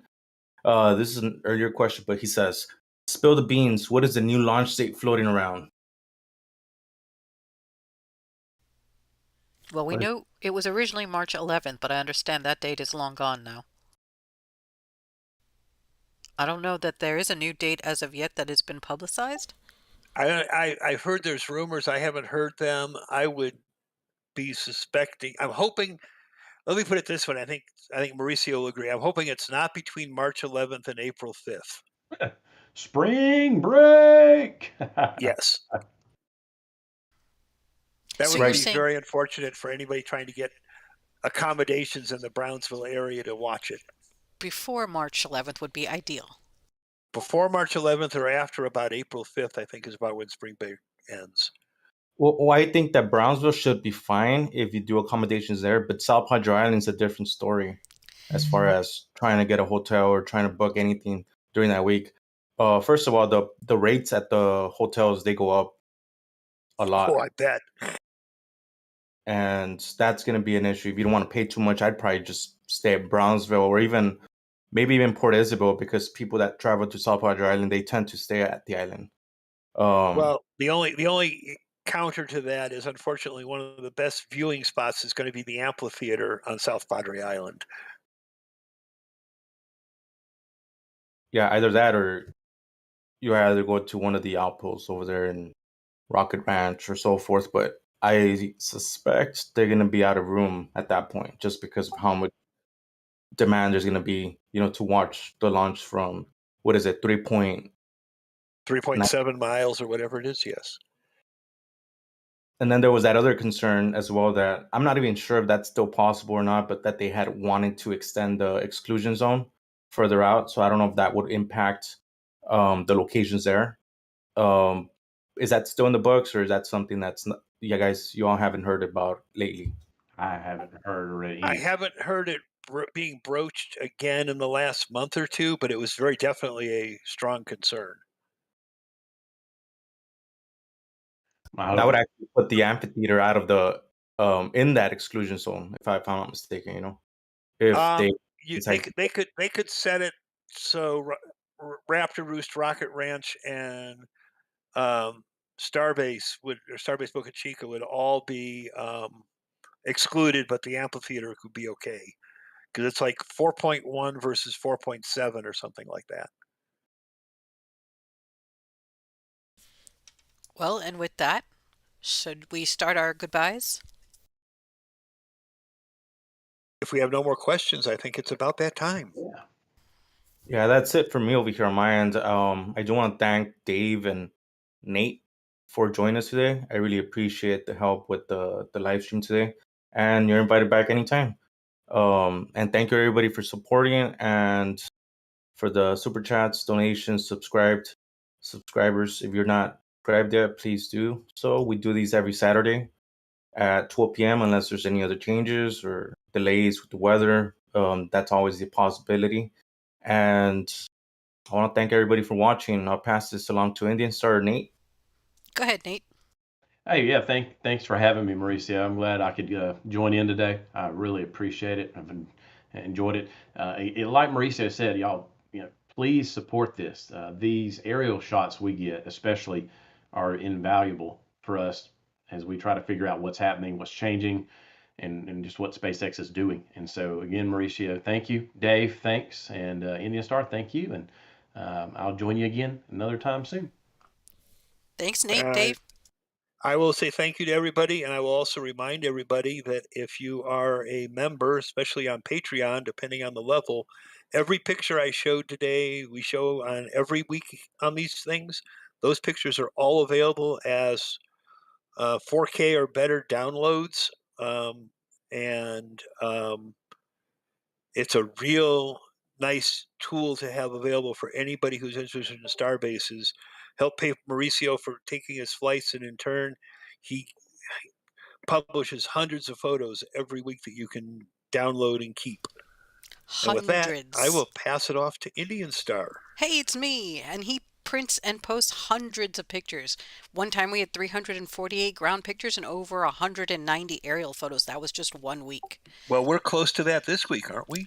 On average, Mauricio does at least 400 photos for us every week that he shares with us. I'm sure he has far more. We're 180 flyover and 289 ground photos this week. So there's 560 photos. Yep. And then we encourage you to become a member. So photos. Either a Patreon or YouTube, so you can join us as well for the show and tells that Mauricio does. Every time he does a flyover or he does ground shots, he will then share those photos with us the same day, and anyone can join us if they're a Patreon member or a YouTube member, and actually get first peek at the images that we end up showing on the Saturday or Sunday, depending on when the stream is. So again, we invite you all to become Patreon YouTube members. If nothing else, go ahead and hit your like button, hit the subscribe button, and hit the bell button to make sure that you get notifications. Other than that, thank you, Nate. Thank you, Dave. You guys have always make it more exciting and more fun for all of us. And I will say this: main engine cut off, stage separation confirmed. Love you guys lots. See you next week.